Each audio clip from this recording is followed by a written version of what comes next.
Esperen un segundo que tenemos un problema. Qué raro que tenemos un problema. Tenemos un problema.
Están ustedes ahí, yo lo sé, y les agradezco muchísimo que estén.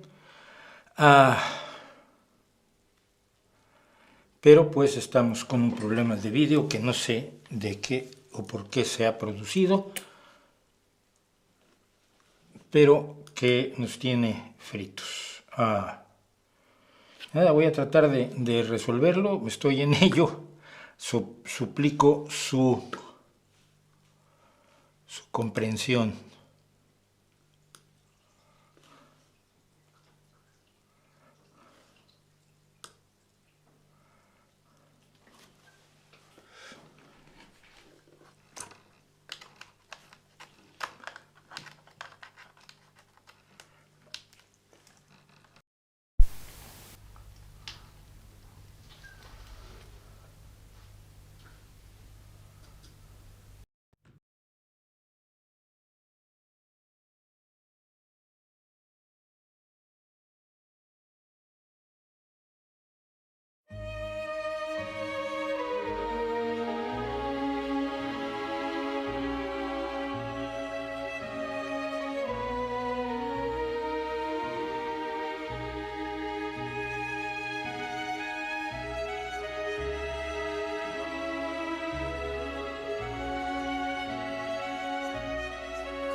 Buenos días, buenas tardes, buenas noches, buenas madrugadas, buenas medias noches, buenas medias mañanas, buenas medias tardes y mil disculpas por este lío que tuvimos, pero es que estuve haciendo cosas que llevaron a que tuviéramos este problema.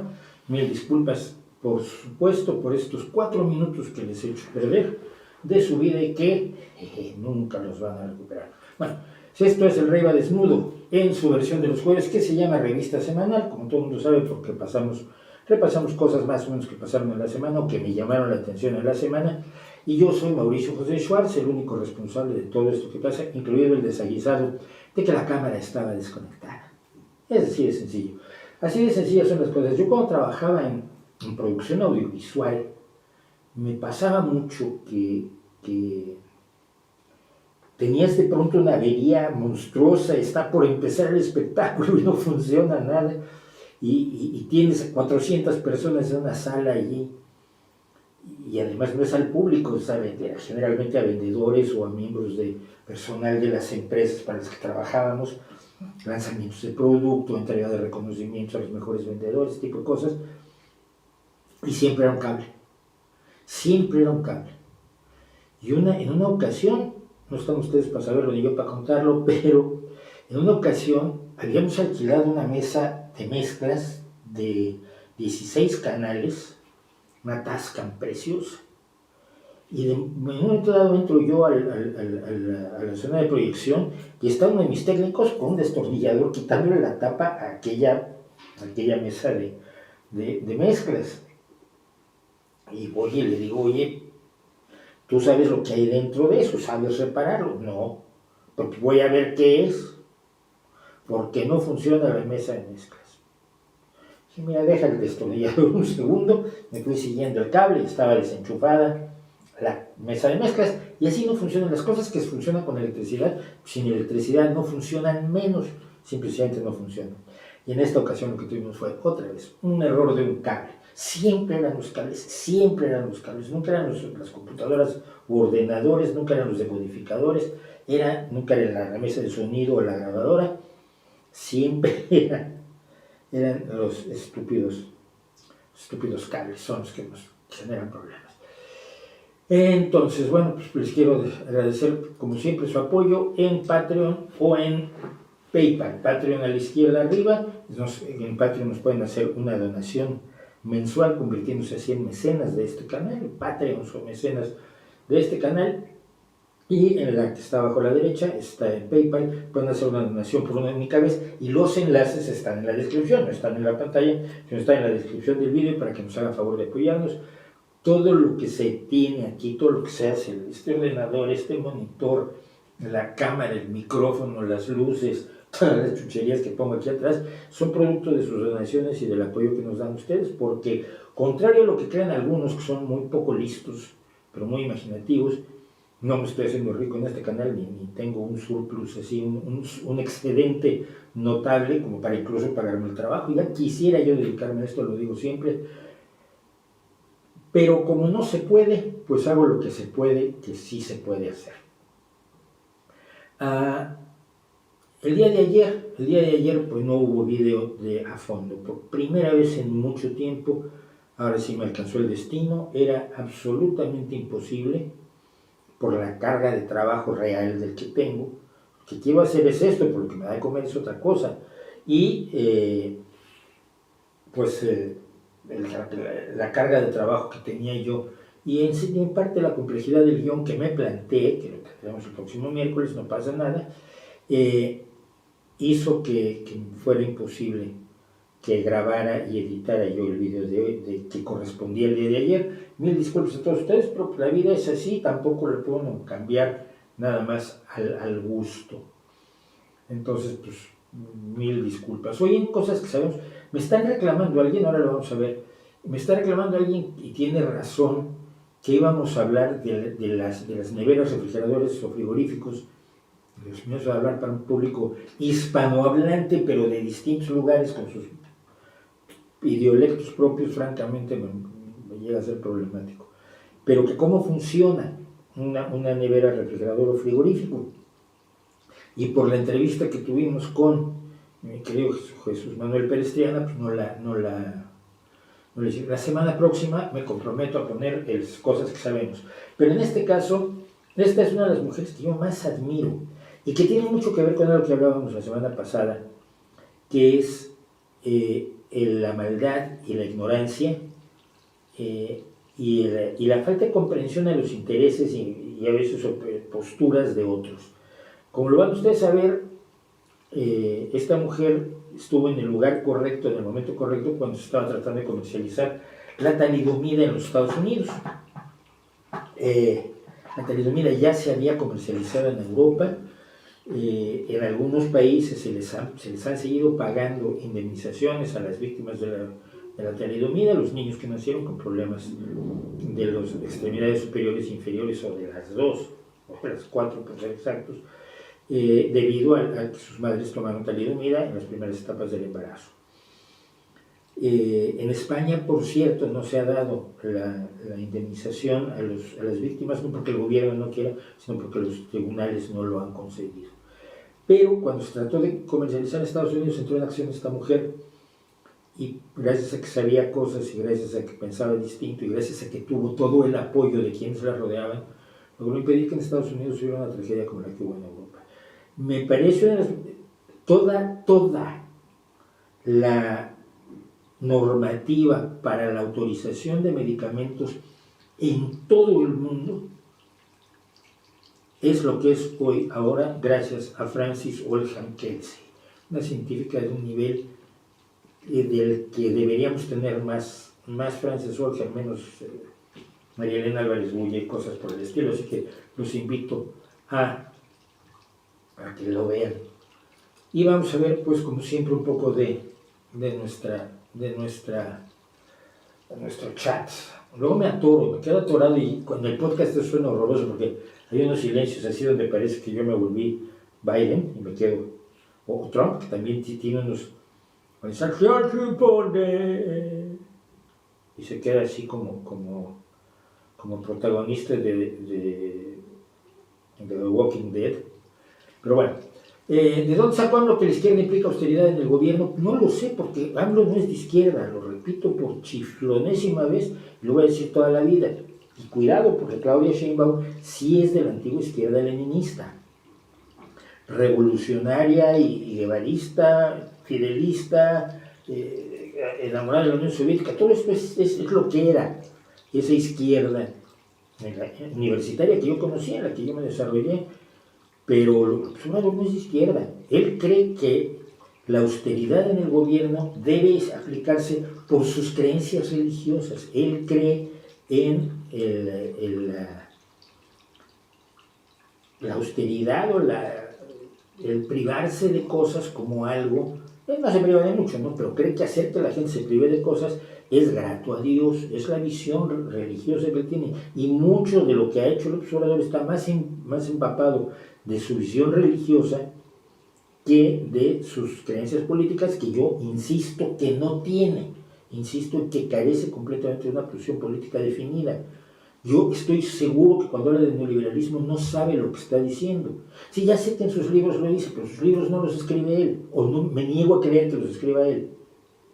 Una persona que puede redactar como están redactados sus libros y que luego no tenga la mínima capacidad de comunicarse verbalmente, con una nebulosidad en las ideas, con un continuo, pero un que llena silencios, que es lo que me pasa a mí aquí cuando digo, lo sé que lo digo, pero no es para llenar el silencio mientras leo o hago otra cosa, no, es porque está en el enorme, en el vasto vacío de su cerebro, el vasto vacío cósmico de su cerebro, donde solo cabe su ego, está buscando alguna idea, o algo que le haya contado a algunos de sus colaboradores, ese tipo de cosas. Entonces, no es de izquierda. Y su idea de la austeridad viene más de una visión cartuja o evangélica de la realidad que de alguna ideología política, que no tiene. Que las universidades hagan más con menos. Sí, pues es esa idea de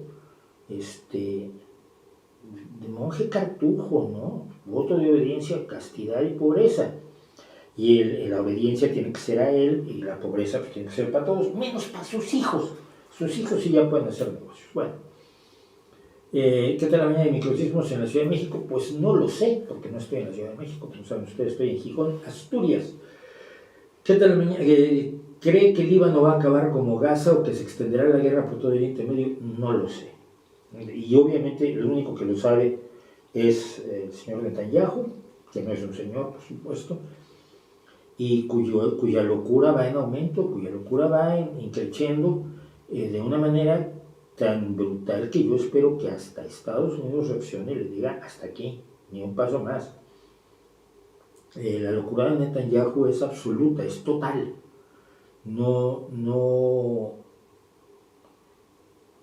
le hace caso ni siquiera a sus aliados tradicionales. Sus aliados tradicionales no están aliados a él porque quieran acabar con el pueblo palestino, sino por la posición geográfica, estratégica de Israel y por la idea de la definición de la democracia, que Israel finalmente es una democracia, que todos los errores de las democracias lo es, y entonces, bueno, pues es el aliado que tiene todo el mundo democrático en el Oriente Medio teocrático islámico.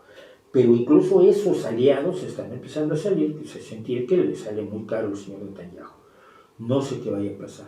Yo lo veo avanzar todos los días hacia una intensificación de las hostilidades. Me pregunto si volveremos a las guerras. Yo recuerdo la guerra del 67, yo tenía 12 años. Recuerdo la del 73, que separó, amigos míos, cristianos libaneses, hijos de cristianos libaneses, cuyos padres se habían refugiado en México, con hijos de padres judíos que se habían refugiado en México, o los abuelos se habían refugiado en México. Entonces eran hijos o nietos de judíos europeos, hijos y nietos de sirio-libaneses, y de pronto se dejaban de hablar en el patio escolar, ¿no? Estábamos en el bachillerato y yo decía, pues están ustedes locos. Pero bueno, nadie me hacía caso. Como hasta ahora, no sé qué va a pasar. Creo, de veras, el enloquecimiento de Netanyahu me preocupa mucho. Lo vi ayer precisamente al ver los bombardeos en el Líbano. porque aunque los bombardeos ahora son localizados, se llevan civiles, y Hezbollah ha hecho lo mismo que Hamas, ocultarse entre los civiles. Entonces hubo un bombardeo que vi el video, un depósito de municiones disfrazado o disimulado entre edificios de civiles. Pues claro, lo bombardea Israel y está el vídeo y oyes las explosiones allá adentro de todas las municiones, todos los explosivos que ha acumulado Hezbollah allí y que están estallando. Dices tú, pues qué bien, acabas con un depósito de municiones de unos terroristas. Ya, pero esas explosiones están llevando a civiles, y ya ni siquiera a civiles palestinos, sino civiles libaneses, que no quiere decir que unos valgan menos que otros, pero bueno, el punto es que ya le da igual a Netanyahu. ¿Va a acabar bombardeando el Líbano y haciendo el Líbano lo mismo que en Gaza? Yo espero que no, pero no veo quién lo pare o cómo pararlo. Es aterrador, es absolutamente aterrador, porque además es la posición de una persona, sí, rodeado de un grupo de fanáticos extremistas, sin duda alguna, pero finalmente es la posición de un loco. Incluso la izquierda, la oposición de izquierda en Israel está apoyando la guerra en Gaza. Entonces, lo único que sé lo que sabemos todos, y no tengo idea ni me atrevo a hacer una predicción. Puedo expresar el deseo de que alguien pare a Netanyahu, que sus propios aliados le digan ni un paso más. Dice Ismael Sánchez: metieron en el mismo saco a Pedro Sánchez y a Bolsonaro mientras tomaba el café con compañeros de trabajo. Ante semejante afirmación, ¿cómo reaccionar? Pues con una carcajada, ¿no? O sea, no veo yo una posibilidad más razonable. Sí, de las heladeras, refrigeradores y demás ya me compartí. Eso de que nos hable del mayor ridículo que hizo Milei en el Foro de Naciones Unidas. Ya habló Milei ahora, no me enteré. Porque vi a Biden, vi a Zelensky, vi a Pedro Sánchez, y creo que no vi a nadie más todavía. No puedo estar al tanto de todo, como digo, desde esta semana tuvimos una cantidad de trabajo tal, como para no hacer el video del miércoles, que no me enteré, pero ya me enteraré de lo que dijo Milei y lo comentamos. Hoy de todos modos tenemos que hablar de Milei y de sus aliados. Me hice Patreon hace algunos días, no sabía cómo hacerlo, le pedí a mi hija que hiciera el trámite, ahora me siento muy contenta de poder ayudar al canal. Oye, María García, pues muchísimas gracias de verdad, porque vale mucho para nosotros, para mí. Soy el único que está aquí, soy el único responsable o irresponsable de todo lo que está pasando aquí, pero agradezco muchísimo, pues obviamente su apoyo y su interés. Qué bien, David Fuentalba. Esto me recuerda cuando la televisión abierta cerraba sus transmisiones y aparecía la banda de colores, que era el patrón de ajuste, de su televisor. Qué barbaridad. ¿Qué dijo Karl Popper sobre la ciencia? Tú has mencionado eso. Dijo muchas cosas sobre la ciencia, ¿no? Todos los filósofos dicen un montón de cosas, pero fundamentalmente él propuso una buena idea, que es la de que una afirmación científica se podía medir por su falsabilidad, es decir, que la forma de valorar un argumento, la validez de un argumento científico era con su falsabilidad, es decir, que pudieras establecer una situación en la que sería falso. Si no puedes plantear una situación en la que sería falso, no es científico. Que no es falsable.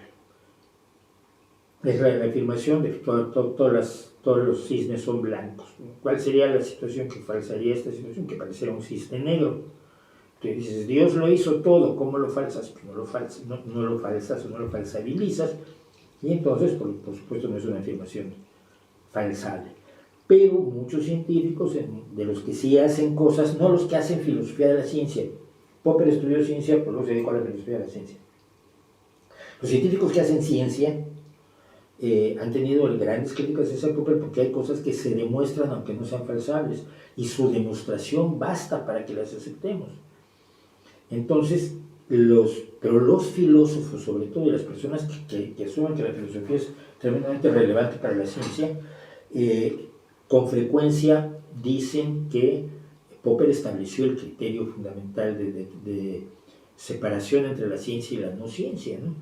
No, la ciencia y la no ciencia no se separan así, se separan simplemente en cuanto a que son capaces de funcionar y son independientemente verificables. O sea, la ciencia es independientemente verificable, en general es falsable, pero a veces no, y es demostrable y funciona aunque no creas en ella. Pero Popper y otros, Lakatos y Kuhn, son tres filósofos, los cuales todos estudiaron algo de ciencia, le han hecho muchísimo daño a la percepción general de la gente respecto de la ciencia, porque creen que estos señores dijeron la verdad porque eran filósofos, entonces no creen que los científicos digan la verdad, pues son científicos, entonces son una raza inferior a los filósofos, según nos han querido hacer creer los filósofos. En fin. Tremenda estupidez con la no invitación del rey de España a la investidura de Claudia Sheinbaum. Habían justificado la invitación a Putin diciendo que se invitaba a todos. Bueno, a ver, mira, vamos a empezar por allí hoy. El problema es ese, que primero se dice, bueno, se invita absolutamente a todos los jefes de Estado. Escuchen bien esto, porque en los países como presidencialistas, donde el presidente es jefe de gobierno y jefe de Estado, no hay ese problema. Pero en los países parlamentarios, en los países que utilizan el sistema parlamentario, hay un jefe de gobierno y un jefe de Estado. El primer ministro es el jefe de gobierno y el presidente es el jefe de Estado, o el rey es el jefe de Estado. Esto pasa en todos los países que todavía mantienen una monarquía, cada vez más emasculada e incapaz de tener ninguna función más allá de la mera representatividad simbólica. Y el rey con menos poder de toda Europa es Felipe VI. El segundo, que es casi con la misma falta de poder, es Carlos Augusto de Suecia. ¿Qué es Carlos Augusto? Sí, no sé. Pero que el rey de Suecia, pues, que tenía un enorme poder y se lo quitó también posteriormente, pero después de que el rey de España dejara de tener poder alguno, porque la transición o la herencia de Franco todavía le dejaba poder al rey, mucho poder, y esto se anuló con la Constitución del 78, donde se establece que la soberanía en España dimana del pueblo y lo expresa su soberanía a través de sus instituciones democráticas, y el rey es el símbolo de la unidad de España y su representante a nivel internacional, es decir, el rey es el jefe de Estado. Esta explicación es fundamental para lo que vamos a hablar ahora, ¿ok? Bien, si vas a invitar a todos los jefes de Estado, pues tienes que invitar al rey de España, porque según la Constitución española, efectivamente es el jefe de Estado. Si solo vas a invitar a jefes de gobierno, entonces no invitas a ningún jefe de Estado, pero si estás invitando a jefes de Estado como Putin, bueno. En todo este lío hay tres cosas que a mí me parece que están interrelacionadas pero no van juntas. La primera es, por supuesto, la carta del Obrador al rey de España del 25 de marzo de 2019. En esa carta, López Obrador le pide al rey de España, que no tiene potestad alguna para tomar decisiones independientemente en este país en el que yo vivo, que es España. O sea, el rey no pinta nada más que como símbolo, más que como decoración prácticamente. Y si no hay una república en España es porque la gente no se pone de acuerdo qué tipo de república querría. Pero este rey ni siquiera tiene el poder que tenían los reyes que efectivamente invadieron América, la destruyeron, la expoliaron, esclavizaron gente, marcaron a hierro a sus habitantes, que no son los actuales. Cometieron todo tipo de atropellos y por supuesto extrajeron enormes cantidades de riquezas de todo lo que es hoy la América Latina y buena parte de Estados Unidos. Es otro rey, incluso de otra casa reinante, y es en otro sistema. Aquello era una monarquía absoluta y esto es una monarquía parlamentaria en la que la monarquía es un jarrón chino. Decora, ocupa espacio y poco más. Le exige al rey, o le pide al rey, no me acuerdo de qué está, que España pida perdón por la conquista y por los 300 años de colonias subsecuentes. El rey no puede ni responder a eso. Esto se considera una ofensa horrible. Pero hay dos problemas allí que es muy importante tener en cuenta. Uno, los agravios históricos no pueden carecer de fecha de caducidad. Ejemplo, si España tiene que pedir, si la España de 2019 en este caso, le tiene que pedir perdón a la América Latina o a México concretamente por el desembarco de Cortés en Veracruz y todos los horrores que subsiguieron, que son tremendos y que nadie los puede reducir a un mero incidente, como no sea hispanista y este tipo de neofascistas. En ese preciso momento, estamos en 1519, sí, creo. Los aztecas tenían sujuzgados a los tlaxcaltecas, a los huastecos, a los totonacas, a los mixtecos, a media Mesoamérica, a los cuales explotaban brutalmente con tributos, les exigían trabajo gratuito y además elegían a sus ciudadanos, o si no eran ciudadanos, a sus habitantes, para los sacrificios humanos con los cuales los aztecas creían que lograban que amaneciera todos los días. No es que fueran un pueblo cruel y maligno, es que tenían la creencia religiosa ridícula, pero firme, de que solo con sacrificios humanos se podía conseguir que todos los días amaneciera, porque se había alimentado al sol con sangre humana. Bien. Si en ese mismo momento ocurría eso, tendríamos que encontrar a los descendientes de los aztecas, que ya tiene su chiste, para que fueran a pedirle perdón a los descendientes de los tlaxcaltecas y los huehuetocas y los totonacas y los mixtecos y los huastecos y todos aquellos que fueron sojuzgados horrorosamente, y no solo por los aztecas, sino por la Triple Alianza, México, Tlatelolco, Azcapotzalco, si mal no recuerdo. Sí, perdón, los detalles no me acuerdo porque no tengo los datos, porque no lo preparé así, pero ¿no sería lógico eso? Pero ahora espera, en la Guerra de los Pasteles México le pagó una indemnización al ciudadano francés que se quejó porque le habían roto el escaparate de la pastelería, cosa que usó Francia como un excelente pretexto para entrar a México, porque siempre tuvo ambiciones coloniales en la América Latina.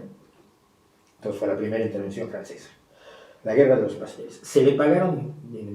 ¿Es razonable que el observador haga otra cartita diciéndole a Macron, oye, devuélvenos ese dinero? No creo, ¿no? No creo que el observador tampoco pueda pedir que le devuelvan California, salvo que sea, francamente, esté empeñado en hacer el ridículo. Las fronteras han sido cambiantes, las atrocidades han sido enormes a lo largo de la historia, de todos los países, de todas las culturas, y estamos apenas alcanzando unos niveles morales medianamente decentes. Nadie se planteaba que la conquista había sido horrorosa hasta mediados del siglo XX. Antes pues, era un hecho más, como se conquistó a México, como se conquistaba todo, y se masacró a sus habitantes como se masacró a todos, ¿no? La mayoría de los muertos en América fueron por enfermedades más que por masacre, pero de todos modos, la masacre está allí. A la hora de morirte, te da un poco igual quién fue, cómo fue. Que los que llegaron eran responsables, ya sea trayéndote enfermedades o dándote un arcabuzazo en plena cara. No puedes llevar al límite las barbaridades históricas. Pero hay otro detalle.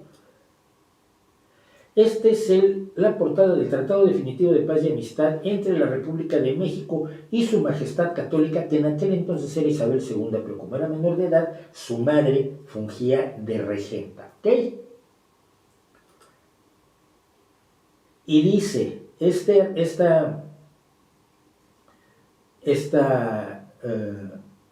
tratado en su introducción, que fue firmado por Miguel Santamaría por parte de México y José María Calatrava por parte de España, dice que este tratado se hace deseando vivamente poner término al estado de incomunicación y desaveniencia que existió entre los dos gobiernos y los ciudadanos y súbditos de otro país, y olvidar para siempre las pasadas diferencias y disensiones por las cuales desgraciadamente han estado tanto tiempo interrumpidas las relaciones de amistad y buena armonía entre ambos pueblos, aunque llamados naturalmente a llamarse como hermanos por sus antiguos vínculos de unión, de identidad de origen y de recíprocos intereses. Me parece que lo escribieron los hispanistas.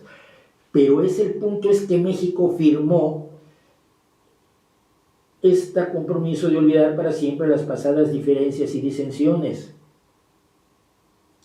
Y esto lo ratificó el Congreso mexicano en 1837 y se proclamó por ambos países al mismo tiempo el 4 de marzo de 1838. El artículo segundo de este tratado estipula: habrá total olvido de lo pasado y una amnistía general y completa para todos los mexicanos y españoles sin excepción alguna. Bien, ese legítimo reclamo histórico se cometió una barbaridad en determinadas tierras por culpa de otros señores. Yo quedo en medio porque soy, y miren que es incómodo, indígena mexicano, que lo era mi abuela, zapoteca, y español, que lo era mi abuelo. Afortunadamente mi abuela y mi abuelo entendieron que esto era una estupidez, está proponiendo el observador, que mantener vivos los desastres o los reclamos históricos durante décadas y siglos y milenios, como lo intentan hacer algunos hoy con ciertas zonas del mar del sur de China, por ejemplo, es estúpido y contraproducente. Pero hay otra cosa. No solo ese tratado está en vigor, sino que en 1948 México, igual que España, firman un tratado, en la Constitución de las Naciones Unidas, acuerdan conservar las fronteras como están en ese momento. Es decir, las fronteras siempre van a estar cambiando y siempre habrá reclamaciones por parte de, no, es que esa tierra era mía, devuélvemela. No, esa no. Todos los países y todos tendrán reclamaciones territoriales sobre sus vecinos, por lo cambiantes que han sido las fronteras. La española es muy peculiar en ese sentido, es probablemente el Estado-nación cuya integridad territorial se ha mantenido, es la más antigua de toda Europa. Entonces, olvidemos el pasado y miremos para adelante. Pero en México, y especialmente por parte de todos los gobiernos del priismo sobre todo, y ahora del morenismo, que es el PRI 2.0,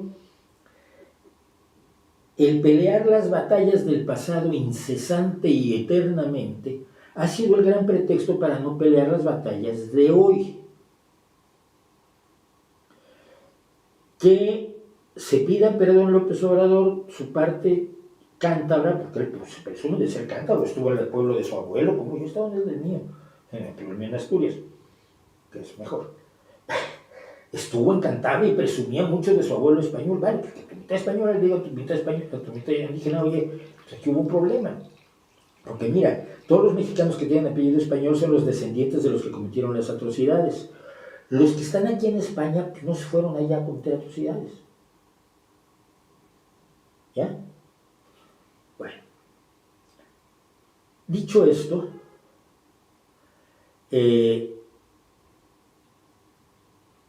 la carta era totalmente absurda y no tenía posibilidad de ser respondida.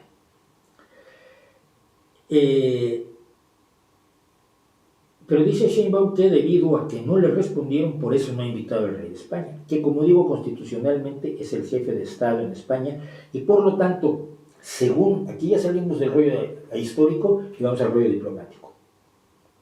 Según las relaciones diplomáticas establecidas entre México y España, ambos países reconocen la forma de gobierno que se ha dado el otro, les guste o no. España es parlamentaria, México es presidencialista. Son regímenes distintos, pero se respetan. Y si la ley en México dice que el presidente es el jefe del Estado, pues cuando quieres hablar con el jefe del Estado o lo quieres invitar a comerte unas galletitas con té, al que invitas es al presidente de la República. Y si quieres invitar al jefe de Estado a tu baile en México, tienes que invitar al rey. El rey ha sido reconocido como jefe de Estado por México durante los últimos 200 años. Todavía hace algunos años, no tantos, no más de 8 o 9 años, estuvo Felipe VI de visita de Estado en México. ¿Por qué de visita de Estado? Porque es el jefe de Estado de España. Si tú tienes relaciones con un país, no lo puedes insultar despreciando a su jefe de Estado porque tu antecesor hizo un berrinche que no sabía de historia. Tiene historiadores que lo asesoran, pero que igual tampoco saben, ¿eh?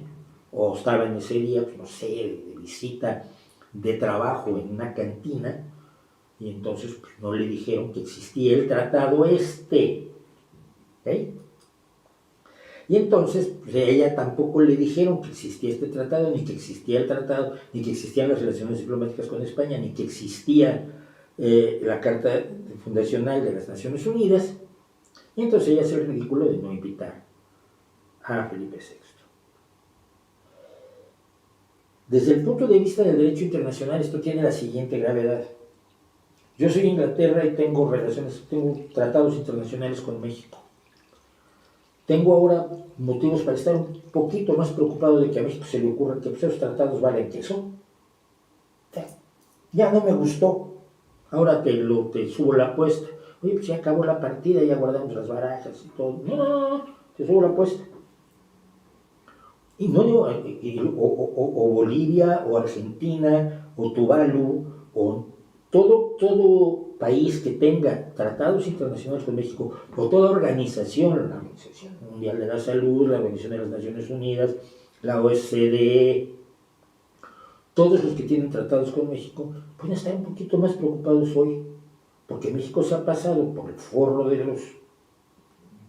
aquellos, un tratado internacional que tiene una validez desde hace casi 200 años. Ese es el tema del derecho internacional. Y el tercer tema que implica esto. El Partido Socialista ha expresado su disconformidad, el Partido Socialista como partido gobernante ha expresado su inconformidad y su tristeza por la actitud de México y ha decidido que el jefe de gobierno, que es el presidente de gobierno, Pedro Sánchez, no asista a la toma de posesión de Claudia Sheinbaum. ¿Pero cómo? ¿Los socialistas están defendiendo a la corona? No. Mira, cuando uno gobierna, jura, promete, se compromete ante la ciudadanía a respetar las leyes, empezando por la Constitución y tirando para abajo hasta las ordenanzas municipales. ¿Sí? El que seas presidente de gobierno en España, o en Francia, o en Alemania, o donde sea, el presidente de gobierno de España equivale al primer ministro alemán, no te da potestad para violar las leyes. No puedes hacer como López Obrador y decir, a mí no me vengan con que la ley es la ley. Imagínense. No, tú no puedes hacer eso. No está bien visto. Entonces, tú tienes la responsabilidad de mantener la legalidad como está, y estando la legalidad como está, el jefe de Estado es el rey. Te guste o no, a mí no me gusta. ¿Ok?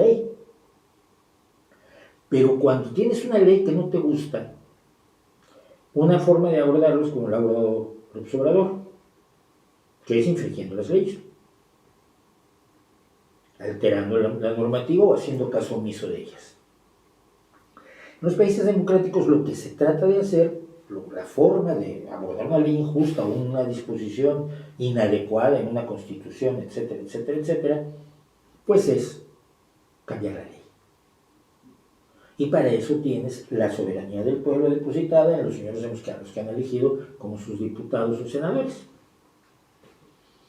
Entonces, el Partido Socialista, estando en el gobierno, no se puede dar el lujo de decir, pues me vale sombrilla, porque estaría yo yendo en contra de la disposición constitucional que establece que el representante para los asuntos internacionales de España es el rey, te guste o no el rey, o la idea misma de la monarquía. Bueno.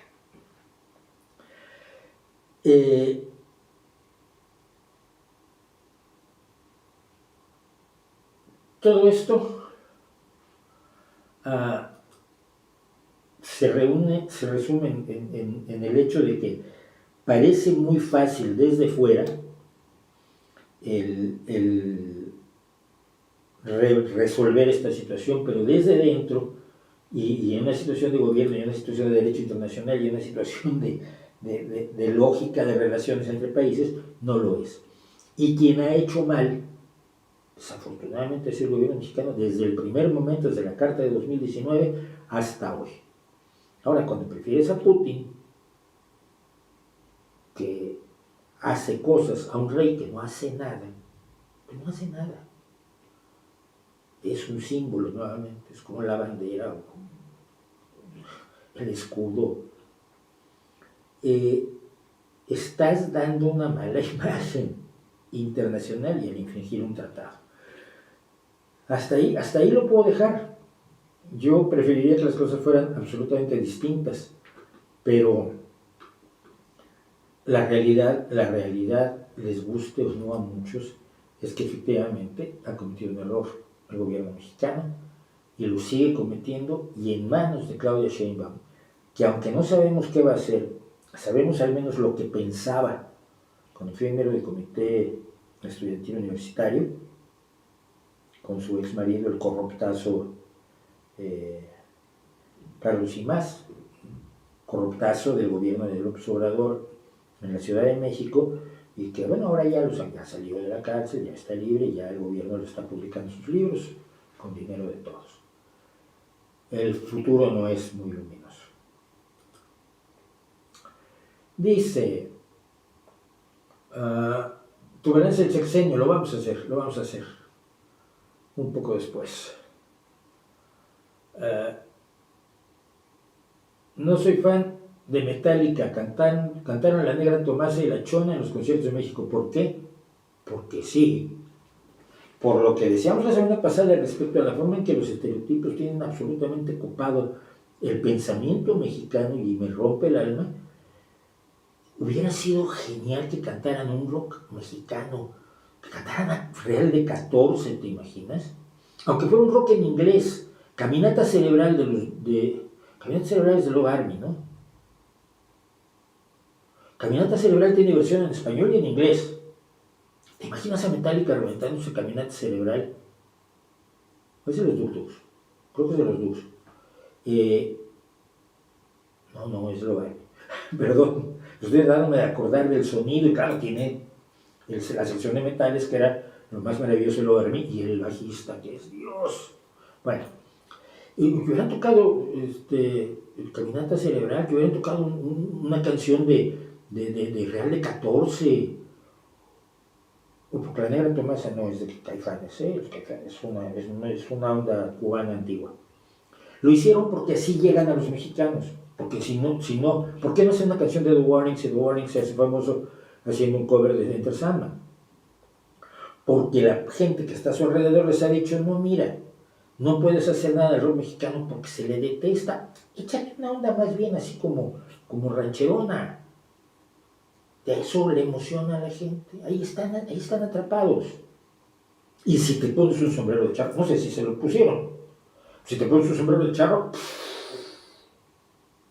ya, te aman. Tenemos un problema, amigos, tenemos un gran problema, amigos. La tierra se mueve, sí se mueve.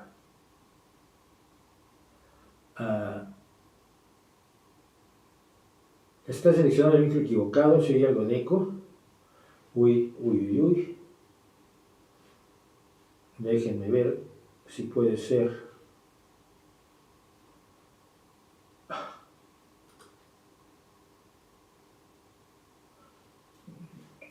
Pues no lo sé. Ahora me han preocupado. Creo que está con el audio. A ver. Qué día, ¿eh? Qué día.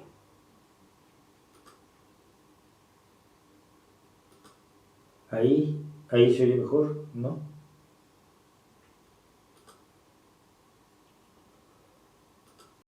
Ahí se oye mejor. Perdón. Bueno, ¿se escuchó lo que dije de todos modos? Si se escuchó, díganme ahora. Si se oye, luego la subimos, pero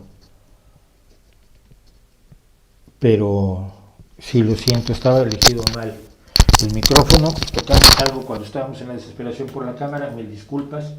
como siempre.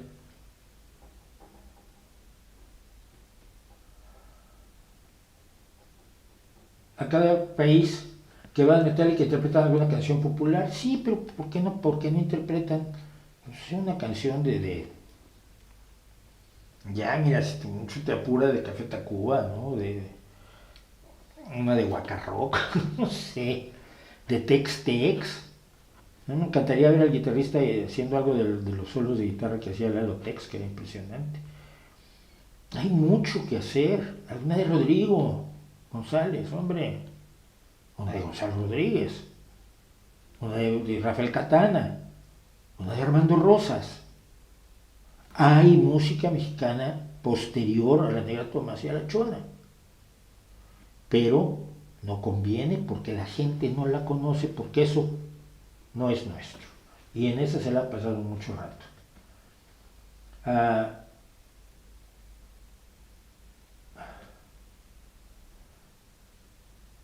Hablaban que un diputado español sí irá y que este pide disculpas a México, que pida la que quiera. Van 3 diputados españoles. Va un diputado de Sumar, que es el antiguo Partido Comunista, que luego está integrado en Izquierda Unida y que ahora están todos metidos en Sumar, porque los cooptó brillantemente la lideresa que Pablo Iglesias había elegido para encabezar las grandes alianzas de Podemos y le levantó la cesta de los dineros y lo dejó en las puras definiciones. Es fantástica, es peligrosísima la mujer. Pero va uno de Sumar, va uno de Bildu, que es el brazo político del independentismo vasco de izquierda, relacionado estrechamente con ETA, pero no, Bildu no es ETA, aunque tiene tarras metidos allí, y su jefe pues, es un antiguo secuestrador de ETA, pero no diré que es Bildu, es ETA.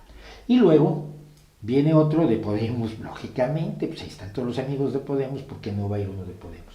Van 3 diputados españoles que pidan todo el perdón que quieran. ¿Va a cambiar eso algo? No. ¿Le sirve eso de algo a México? Probablemente le sirva a Claudia para darse un poco más de caché, a ver si adquiere algo de personalidad, pero fundamentalmente lo que están haciendo es ir en contra del gobierno español. Lo curioso es que Sumar está en el gobierno, pero da igual. Como antes pues, estaba Podemos y saboteaba el gobierno español. Y su antimonarquismo, que yo lo entiendo y lo apoyo, pero no lo considero uno de los 10 cosas más importantes en la España actual. No creo que sea uno de los problemas más apremiantes para la ciudadanía. Entonces, ya lo dije en mi video sobre monarquía, por cierto. Entonces, pues así estamos y que vayan, hombre, que vayan y que pidan mucho perdón y que Claudia se sienta muy bien y que ellos sientan que hicieron muy bien. ¿Y va a cambiar eso la realidad? No. Todo es teatro, todo es estética y muy poca ética, por cierto. No oí el de Bori, que lo tendré que leer. Discos en vivo favoritos, el concierto para grupo y orquesta de Deep Purple, Woodstock completo. ¿Hay uno de Rush en vivo? Creo que sí, creo que hay uno de Rush. Sí, en Río de Janeiro. Hay un disco de Rush en Río de Janeiro que es de los que me gustan mucho. Ahora todos le llaman ahí cómo diferenciarla. No hay forma de diferenciarla, pero no es. Es artificial, pero no es inteligencia. Es artificial, pero no es inteligencia. Miren, ayer yo soy de las personas que creen que hay que oír a todo el mundo y sobre todo a quienes han sido más satanizados. Y el caso de Christine Lagarde, que fue responsable del Fondo Monetario Internacional, que es de la ONU, no es de Estados Unidos. Y ahora es la responsable del Banco Central Europeo, la responsable del euro, ni más ni menos. Fue entrevistada por Jon Stewart, un tipo súper progresista de Estados Unidos, un comediante que más allá de la comedia es el que le ha dado hasta con el gato a la ultraderecha estadounidense, y la entrevistó. Y estaban hablando de inteligencia artificial y ella dijo, bueno, pues el otro día fui a ChatGPT y le pregunté una cosa y me dio los datos al revés. Entonces yo le dije a ChatGPT, oye, pues esto está seguro que está bien. Ay, no, perdón, tiene usted razón, es al revés. ¿Quién puso la inteligencia allí?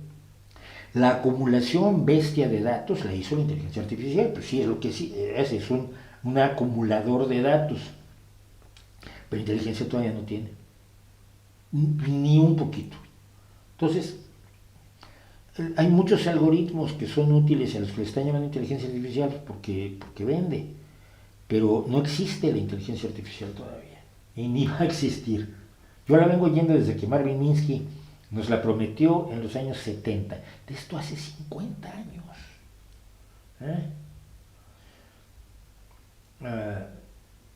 Ya se oye mejor, eso sí, díganmelo por favor. Voy a bajar hasta aquí. Se volvió a desajustar. Se volvió a desajustar el audio. ¿En serio? ¿En serio? No, se oye bien, ¿no?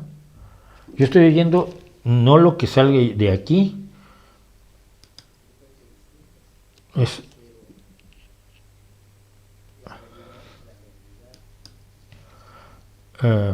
Estoy oyendo lo que sale en YouTube. Sí. Ya está bien el audio. Bueno, pues lo siento, de verdad. Bueno.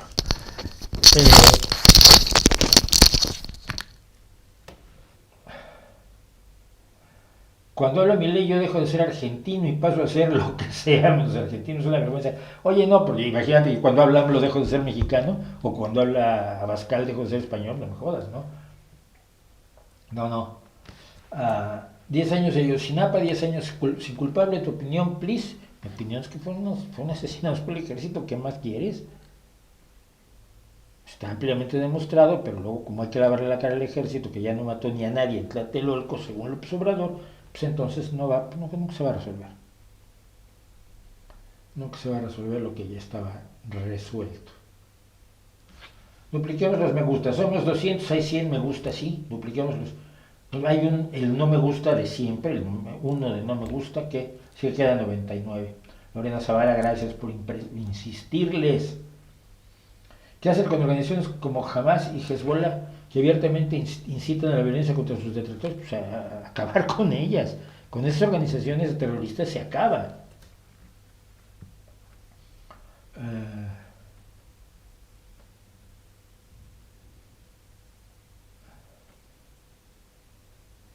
¿Qué me dicen? Yo pediría a todos los mandatarios que se hicieran un test genético, ya si tienen genes de conquistadores españoles, que se pidan perdón a ellos mismos. Sí, es que, a ver, fíjate, curiosamente yo no tengo genes de conquistadores españoles, porque mi abuelo llegó a México en 1890. Pero la mayoría de los que se quejan, sus abuelos llegaron mucho antes, o están allí desde siempre. No esta gente que me dice, no, porque vinieron y nos conquistaron. ¿Cómo te llamas? Díaz González. Pues vinieron y te conquistaron tus ancestros. Fuiste tú. No fuiste tú. Tú no eres heredero de las culpas de nadie. La idea de que las culpas se heredan es bíblica. Los pecados de los padres se visitarán sobre los hijos hasta la 7ª generación. Es horroroso aquello, ¿cómo puedes creerlo? Yo no tengo la culpa de ningún ancestro mío que haya cometido atrocidades, y estoy seguro que alguno lo hizo, porque vivieron en tiempos brutales, ¿no? En fin. ¿Usted come alimentos ultraprocesados? Con mucho gusto, sí, me encantan. ¿Qué opina sobre ellos? Que no hay que comerlos en exceso.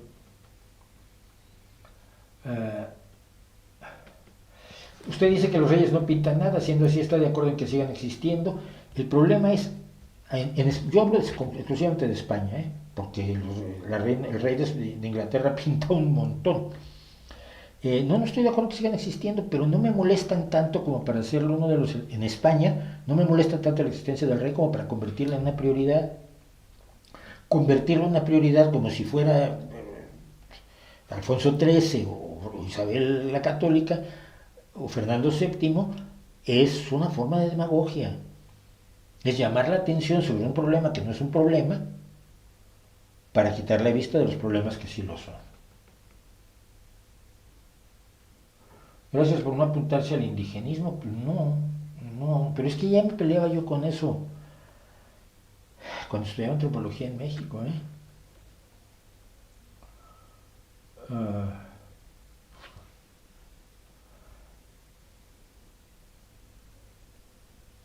¿Por qué eliminó mi comentario en el vídeo de revista eso de confundir ignorancia con maldad en hechos lamentables del pasado? Censurar es propio de una mente limitada. Bueno, mente limitada la tuya, para empezar. te vas a ir a mi casa a insultarme nunca, porque de pronto te baneo. Luego hablamos. ¿Ok? Bien. Una vez baneado, te voy a decir, yo no censuro, yo borro comentarios porque los comentarios de este canal son moderados. Y si no lo leíste la primera vez que entraste al canal, es problema tuyo, no mío. ¿Mm? Quiere decir que yo decido qué comentarios se ponen y qué comentarios no se ponen. Porque aquí viene mucho listillo a promover su religión, a promover su partido político, a promover su racismo, a promover su homofobia, a promover un montón de cosas que no puedo, no estoy de acuerdo en que se difundan en mi plataforma, y como es mi plataforma, yo hago lo que quiero, lo que me sale de las ganas. Bueno, ahora, no sé qué era tu comentario, entonces no te puedo explicar por qué lo eliminé, pero las razones están explicadas en otro vídeo que dice por qué borro comentarios, que puedes buscar y con eso te enterarás, porque caerás en alguno de los supuestos. O estuviste promoviendo alguna barbaridad, o estuviste mintiendo descaradamente. Y yo respondo a las mentiras cuando son una. Pero los que se avientan una parrafada así con 16 mentiras, mira, no tengo tiempo, yo tengo una vida.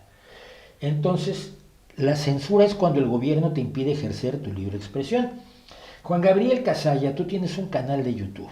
De hecho, hasta pusiste tu foto, eso me parece bien, la mayoría de los cobardes son tontos, digo, la mayoría de los tontos son cobardes.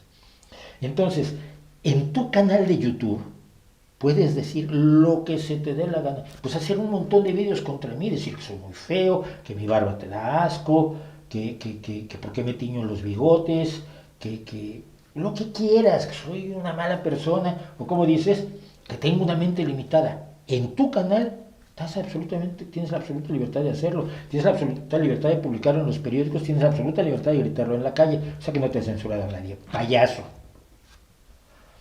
El 2 de octubre no se olvida, si el 2 de octubre sí se olvida.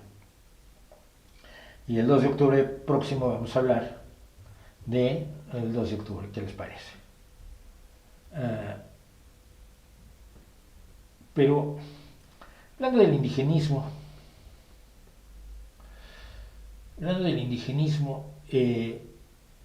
acaba de ocurrir un fenómeno en la revolución, esta extraña que está haciendo López Obrador, se ha decidido consagrar la antimedicina como algo legal y perfectamente pasable en México, y es precisamente una de esas formas del indigenismo más absurdo, que hace lo siguiente: si tú no tienes acceso a la educación, hay dos formas de abordarlo. Una es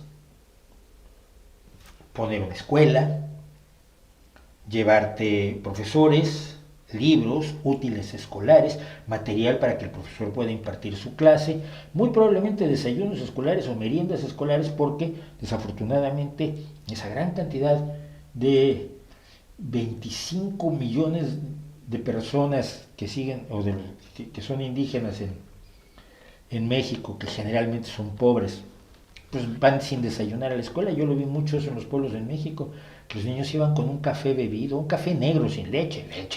¿Quién tiene una vaca? No seas payaso. Entonces un café negro, con poca azúcar, con piloncillo, y eso ya llevaban en el estómago a estudiar a la escuela secundaria o a la escuela primaria. ¿Qué se estudia así? Entonces, esa es una forma de resolver el problema educativo. Llevas a la escuela, llevas al profesor, llevas sus libros, llevas los útiles escolares, llevas un poco de la alimentación necesaria para que los niños puedan estudiar, y poco a poco vas teniendo generaciones mejor formadas. Otra forma es decirles, pero si no la necesitas, tú tienes tu cultura indígena milenaria, centenaria, maravillosa, tan bonita, y esas artesanías, ¿sabes bordar? Borda. No, que la física, ¿qué física ni qué química? ¿Qué azteca hizo física o química? ¿Dónde están los mayas que hicieron biología? No están. Entonces no. Tú borda cosas, haz cositas de barro y tocas la jarana muy bonito, y el presidente va y baila contigo. Eso no es una solución. Ante el problema de la medicina en México, que es brutal, La solución es la siguiente: mira, si necesitas darle atención médica a los más pobres, a los más necesitados, a los más desprotegidos, a los que siempre han llevado las peores circunstancias en ese país, desde antes incluso de la llegada de los españoles, pues lo que hace es poner una clínica y médicos y enseñar a la gente por qué la medicina funciona y por qué la gente cuando está atendida con medicina se muere menos. Bueno, no, se muere igual, pero años después. En vez de vivir 34 años, vive 78 u 82. Y en mejores, con mejor calidad de vida toda la vida. La gente que tenía mi edad hace 50 años eran unos ancianitos. No iban al gimnasio. Entonces, explicarles por qué la medicina es importante, las vacunas, la prevención, hervir el agua, todo esto, y médicos y enfermeras y clínicas y materiales como, ¿cómo se llama? Materiales necesarios para hacer todo eso, desde la venda de yeso hasta el alcohol, el agua oxigenada, etcétera, etcétera. La jeringuilla para sacar la sangre, los métodos para llevar la sangre a analizar, donde hay un laboratorio de análisis hematológicos, etcétera, etcétera, etcétera. Es una forma de hacerlo. La otra forma de hacerlo es, no, pero si tú tienes esas tradiciones de medicina buenísimas y tan bonitas, temazcales y hierbas, muchas hierbas, un montón de hierbas, la mayoría de las cuales no sirven para nada, pero bueno. No necesitas medicina. Lo tuyo es igual que lo mío. Y después de decir eso, tú te vas al hospital porque te dio un dolor aquí. Eso es ser un hijo de puta y es lo que ha hecho el gobierno mexicano siempre, siempre, siempre. Exaltar las tradiciones indígenas hipócritamente para evitarse darle soluciones a quienes han tenido la peor suerte en México durante cientos de años. Según lo que ha pasado ahora, una reforma constitucional convierte en efectiva la medicina tradicional indígena porque es buenísima. No es que lo hayan demostrado con estudios científicos que efectivamente la medicina ancestral es igual de buena o mejor, pero dicen que es mejor. Las cifras son, y las cifras estas las da la propia reforma constitucional que se ha marcado López Obrador. 12 millones de personas que viven en hogares indígenas, el 10% del total de la población. En realidad es más el 25% que está cerca del indigenismo. 25,7 millones de personas se autodescriben como indígenas, lo que representa el 21% de la población del país, y 1,3 millones de personas se consideran afromexicanas. Bueno, los mismos datos muestran que la población indígena y afromexicana es la que tiene los niveles más altos de pobreza. ¡Sorpresa! Se acaban de enterar. ¡Oh! De acuerdo con el Instituto Nacional de los Pueblos Indígenas, el 57,5% de la población indígena carece de acceso a los servicios básicos de vivienda y del total de 623 municipios con 40% más de población indígena, 224 tenían muy alta marginación y 321 alta marginación. Y ya creo que son todos, ¿no? No, quedan ahí como 80. En ese sentido, frente a la deuda que existe frente a los pueblos y comunidades indígenas y afromexicanas, plasmamos en el artículo 2 de la Carta Magna el reconocimiento a los pueblos y comunidades indígenas y así ya no hacemos nada para resolver su situación. Hemos reconocido sus derechos. ¡Ay, amigos! Se reconocen sus sistemas normativos y especificidades culturales. Esto es muy importante. Otro aspecto es el acceso a la justicia. Aquí es importante que las instituciones jurisdiccionales garanticen el derecho de los indígenas a ser asistidos y asesorados por intérpretes, traductores, defensores y peritos en sus propias lenguas, pero esto ya estaba en la Constitución, ¿eh? O sea, esto es inventar el hilo negro. Las lenguas, lo mismo. En México hay 68 agrupaciones lingüísticas, 11 familias lingüísticas, 364 variantes. Así que se establece en la Constitución la obligación de promover, usar, desarrollar, preservar, estudiar y difundir las lenguas indígenas, lo que implica que estén en sus medios de comunicación, telecomunicaciones y nuevas tecnologías, y en la construcción de los modelos educativos. Es decir, que si vas a hacer un libro de geografía de México, tienes que hacerlo en 364 traducciones.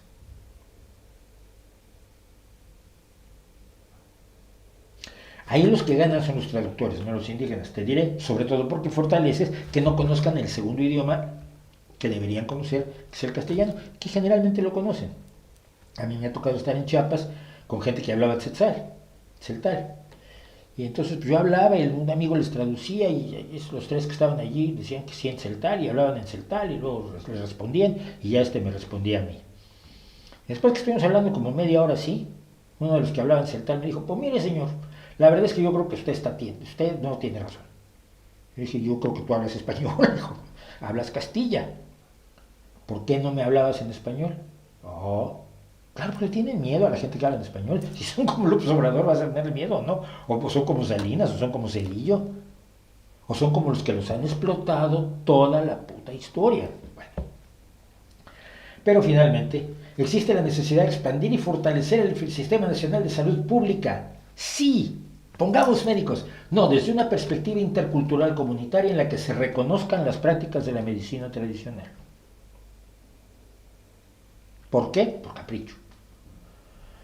Esta medicina integral, pese a estar integrada en nuestra cultura nacional, esto es lo que dice la reforma, hasta la fecha ha sido relegada a un segundo plano en aras de una modernidad científica que en algunos casos no ha podido superar a la medicina tradicional. Falso, mentira, embuste, engaño, camama, majadería, no es cierto. Y no hay un solo caso que pueda mostrar quien redactó esto que diga que la medicina tradicional supera al trabajo de la medicina basada en evidencias. Cuando tienes una planta que debidamente procesada te da como resultado un medicamento útil, para llegar a eso has tenido que dejar atrás cientos y miles de plantas que en realidad no servían para nada, pero la gente les atribuía propiedades curativas porque no tenía otra cosa. Así que, y aquí es donde atacan lo peor, el programa IMSS Bienestar, de septiembre de 2022 a junio de 2023, se realizaron en conjunto con parteras voluntarias 152.126 acciones de control prenatal para embarazadas. ¿Me vas a decir que las parteras están haciendo ultrasonidos y amniocéntesis? No, no lo están haciendo. Pero la reforma incorpora el reconocimiento a nivel constitucional de la partería. Mira, cuando todo funciona bien no necesitas ni partera. La partera te ayuda ahí, te da la manita y te pasa. Tiene experiencia, ha visto partos, generalmente normales, porque no es que sean anormales. Pero cuando hay problemas, la partera no puede hacer absolutamente nada porque lo que necesitas es atención médica. Y cuando tienes un problema en el embarazo, si no tienes los elementos de diagnóstico que las esposas, hijas, madres y hermanas y novias y de todos estos que redactan este tipo de mamarrachadas tienen, empezando por los ultrasonidos y en el caso de sospecha de un problema grave, una amniocentesis. Voy a dejarlo aquí. Esto es de la CEPAL-CELADE. Mortalidad infantil indígena y no indígena en México según atención médica del parto. La columna en gris son indígenas, la columna en rayitas es no indígena y el total está en negro. Con atención médica hay una mortalidad indígena de 62,3%. De 62,3 por mil, perdón. Sin atención médica, con todas las prácticas ancestrales, 83,9 por mil. 21,6 niños que se mueren. Por lo visto, eso no les parece preocupante a los actuales gobernantes de México. Con atención médica, a la gente que no es indígena le pasa exactamente lo mismo, pasa de 35,8 a 53,2. Pero ¿por qué tiene menor cantidad en los dos casos la población no indígena? Porque vive en condiciones sanitarias, porque vive con una medicina preventiva que no tienen los indígenas, porque vive con una visión de la realidad no basada en supersticiones y creencias antiguas que son muy bonitas y muy folclóricas, pero que no resuelven problemas. Y los indígenas siguen metidos en una vitrina, condenados a estar en el siglo XVII por los siglos de los siglos. Y yo lo viví cuando estudiaba antropología, cuando hablábamos de llevar medicina a los indígenas, y un hijo de su señora madre, muy respetable a la señora y al hijo, ¿no?, nos decía, es que lo que vas a hacer es aculturar a los indígenas. Yo vi, no, mis ancestros eran imbéciles, ignorantes, y se aculturaron, y pues ahora vivimos mejor y más tiempo, ¿no? No, no, hay que dejarlos como están, fosilizar a millones de mexicanos que tendrían los mismos derechos que tiene el señor Andrés Manuel López Obrador, solo que a él no le gusta que los tengan. En serio. Ojalá el sueldo de ese rey se acorde a su cargo ornamental, uno simbólico y modesto. No, cobra, tiene un gasto enorme y sería el mismo gasto si fuera un presidente de Estado, si fuera un presidente y el presidente de gobierno se convirtiera en primer ministro. Si eliges a un jefe de Estado, tienes el gasto de mantenerlo de todos modos, de darle un sueldo igual, aunque sigue siendo ceremonial. ¿Quién es el presidente de Alemania? No lo sabes, pero sigue teniendo un sueldo y sigue teniendo una función ceremonial y sigue viviendo en una casota y además hay que pagar las elecciones. Y ya el tema del dinero es el más bajo de esa discusión, la verdad, ¿eh? Ese es así como el más triste. Bueno, pero es que entonces nos sale muy caro, te va a salir muy caro cualquier otro jefe de Estado. Ese no es para el problema de las cantidades que tenemos, por ejemplo, que tenemos que gastar en vivienda social, eso es una payasada.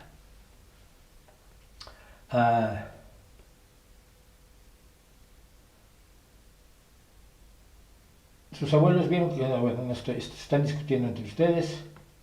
Ayer eliminaron a Caitlin Clark, qué gran juego dio. Confírmame algo, los negros también son racistas. No todo el mundo puede ser racista. Y te lo dicen los propios jugadores negros.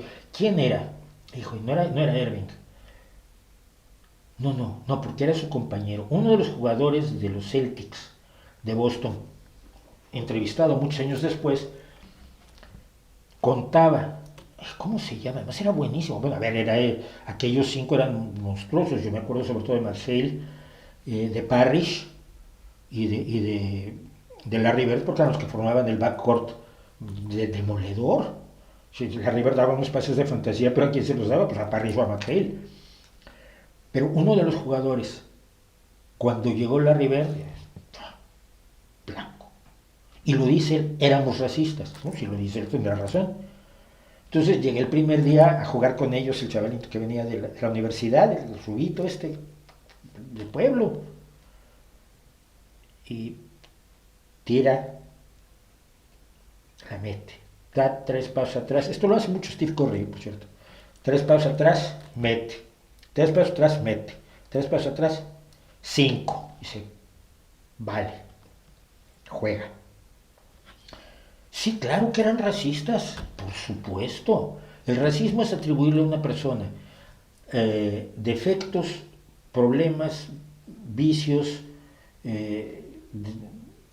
atributos negativos de todo tipo por el color, por la raza que tú crees que pertenece. Las razas no existen, así que tú crees que alguien pertenece a una raza y crees que por eso tiene determinados atributos negativos. Por supuesto, hay gitanos que detestan a los no gitanos y hay los japoneses son tremendamente racistas, muchos japoneses son tremendamente racistas, no todos los japoneses, pero hay una cultura del racismo y por supuesto en el caso concreto de Caitlin Clark, y gracias por darme la oportunidad de hablar de Caitlin Clark porque he estado viendo jugar, en el caso concreto de Caitlin Clark hay una acción racista por parte de algunos jugadores, de algunas jugadoras sobre todo, a los que han puesto quietos. ¿Quién? Charles Barkley, una leyenda. No tiene campeonatos, pero es una leyenda. Shaquille O'Neal, LeBron James, Steve Curry, que les han dicho, a ver, esta niña ha hecho que la gente se dé cuenta que hay un baloncesto femenino y que vale la pena verlo. Y no solo se ha echado a cuestas al equipo, sino que se ha echado a cuestas la franquicia completa. Entonces tú dices, ahora Lexi Hall está metiendo triples de esquina, pero muchos más que en sus temporadas pasadas. ¿Por qué? Bueno, porque le están dando los pases correctos, porque ahora cree que puede hacerlo porque está con Caitlin Clark. Y la máxima anotadora no es Caitlin Clark, es Kelsey Mitchell, que es brutal, pero es que ahora tiene quien le dé los pases que necesita para llegar abajo del aro. Y si no está ella, está Elijah Boston. Y si no está Davis. Entonces, ha levantado al equipo y de pronto tú dices, claro, yo quiero ver a Caitlin Clark. Es espectacular, es como ver a Curry, es como ver a Larry Bird. Pero no te das cuenta que aquella también es una gran jugadora y que aquella tiene unas entradas brutales y que esta tiene unos triples magníficos y que la otra defiende como, pero vamos, como defendía Julius Erving, por cierto. Entonces, pues resulta que te has dado cuenta que existen muchas jugadoras de enorme calidad, como Aya Wilson, que es ahora la más valiosa del año, y que no sabías que existían porque no te interesaba ver el baloncesto femenino. Y ahora que me puse yo a ver el baloncesto femenino, he descubierto una gran cantidad de jugadores y he descubierto que se divierte uno mucho, que es tan divertido, puede ser tan divertido el baloncesto femenino como todo el baloncesto que yo veo, incluso el de los sábados de aquí de la ciudad con el equipo al que yo sigo, que es el Círculo Gijón Baloncesto, Círculo Noega Gijón Baloncesto ahora.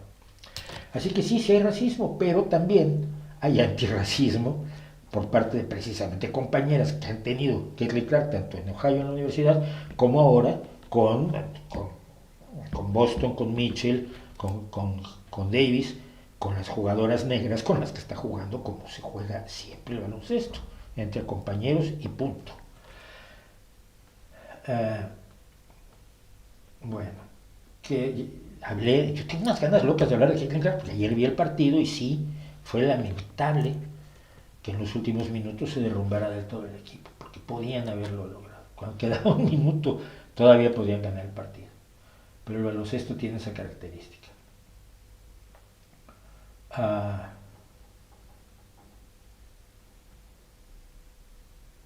Bueno, está con el audio, yo creo que se oye bien.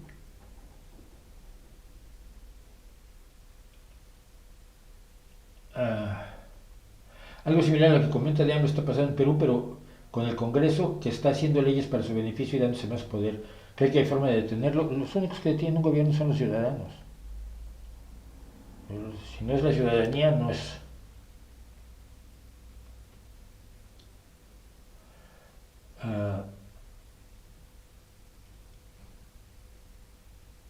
¿Sigue mal el audio?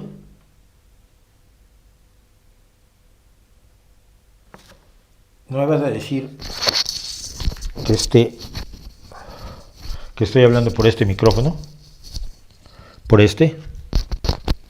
Madre mía, pues voy a tener que quedarme así. Si lo quito, bueno,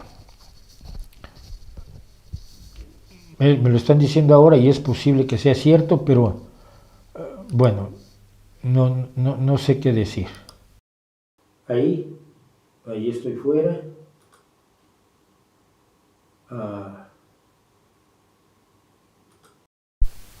Pues allí, de verdad, lo siento muchísimo, estoy, nos desorientó por completo lo que pasó con la cámara y por lo visto tenemos un problema de otro tipo. ¿Qué opina que la Guardia Nacional pasara a formar parte de la Secretaría de la Defensa Nacional? AMLO hizo una campaña de 12 años contra la militarización y ya las calles están como país en plena guerra. Pues me parece mal, lógicamente. ¿Por qué? No nada más porque sea yo antimilitarista, que lo soy, aunque entiendo la necesidad de la existencia de un ejército para la defensa del país, etcétera, etcétera. No, el problema es que según las leyes en México el ejército no rinde nunca cuentas a ninguna autoridad civil, ni al fiscal, ni a la Secretaría de Seguridad, ni a nadie. Rinde cuentas única y exclusivamente al presidente. Entonces, todas las barbaridades que cometa la Guardia Nacional son impunes, salvo que el presidente o la presidenta dentro de unos días quiera que las cosas cambien. O quiera, perseguirlos en esa ocasión y en ese caso. Es muy alarmante, es enormemente alarmante. Pero la militarización ha sido absoluta y a mí me encanta cómo ha sido la argumentación de algunas personas por parte del PRI Morena, del PRIPAN Morena o el Morepripan, que dicen que no es militarización porque ahora el pueblo gobierna y entonces ahora ya el ejército es pueblo. Bueno, el ejército siempre ha sido pueblo, pero siempre ha sido ejército. Y es el mismo ejército que cuando lo sacaba Calderón decían que estaba militarizando el país y yo estaba de acuerdo, ¿no? Y yo tenía mi cartelito de no a la militarización, igual que el del López Obrador. Luego él quemó el suyo.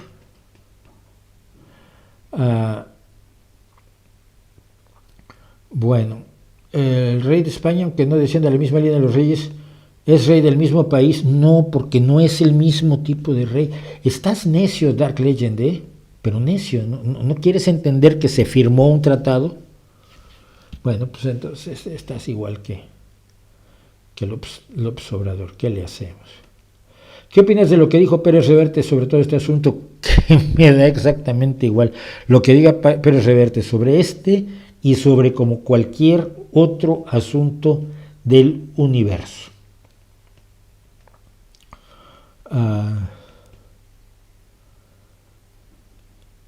Sí, soy Gilmario Mauri.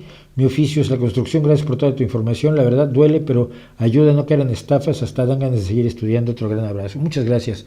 Y por cierto, siempre me he preguntado esto. Si uno de los mejores negocios del mundo es la construcción, ¿por qué uno de los oficios peor pagados es el de trabajador de la construcción? El de obrero de la construcción. ¿Cómo tener pensamiento crítico sin morir de hambre? Pues, no sé, a mí me ha salido bastante bien. Nunca he hecho una barbaridad. O sea, cuando me piden que haga una barbaridad, pues no la hago, ¿no? Ahí tienes que promover pseudomedicina, pues no lo hago y ya, es otra cosa. Pero no, yo creo que sí se puede. Se han analizado las claves que usa el profesor Lichtman para predecir al ganador en las elecciones de Estados Unidos. No las he analizado, lo oí. Oí de hecho, cómo hizo su predicción actual, pero no sé si sea válida, no tengo forma ni siquiera de controlarlo, ¿no? Es interesante. ¿Qué opinan de las creaciones de Xiomara Crespo? No sé quién es Xiomara Crespo, Castro, entonces ni idea, lo siento.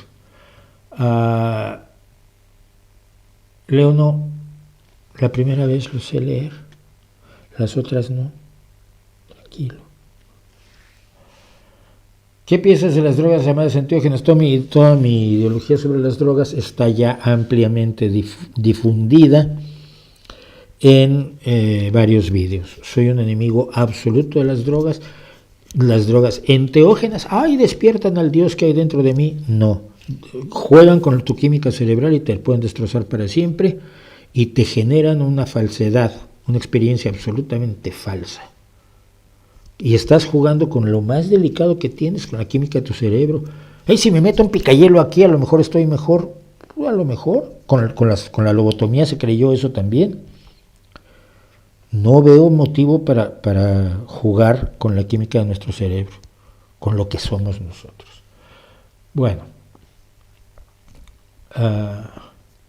No sé quién dijo esto, decir que Enrique de Adictos a la Filosofía se la pasa denigrando a la ciencia es ser un deshonesto. No, seguro que no se la pasa, ¿no? Yo me imagino que cuando está comiendo con su familia, pues no está denigrando a la ciencia, ¿no? O me imagino que pues, cuando está viendo una película, pues no está denigrando a la ciencia, o cuando habla de baloncesto.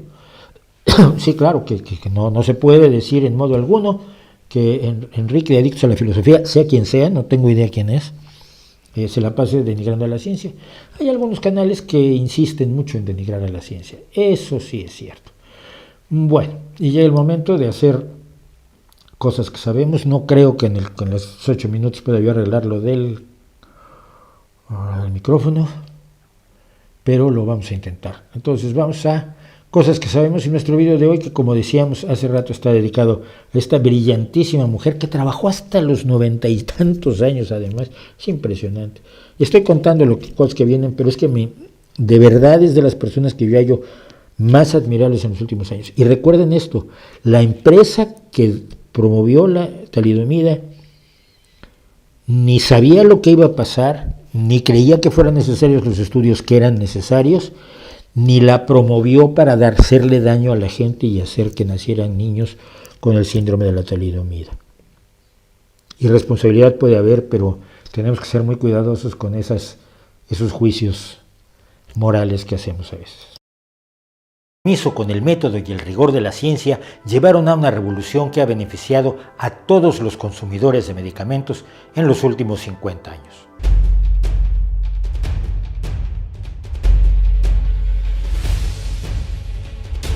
En 1960, Frances Oldham Kelsey era una de las apenas 7 personas encargadas por la Administración de Alimentos y Medicamentos de los Estados Unidos de aprobar las solicitudes para la comercialización de medicamentos.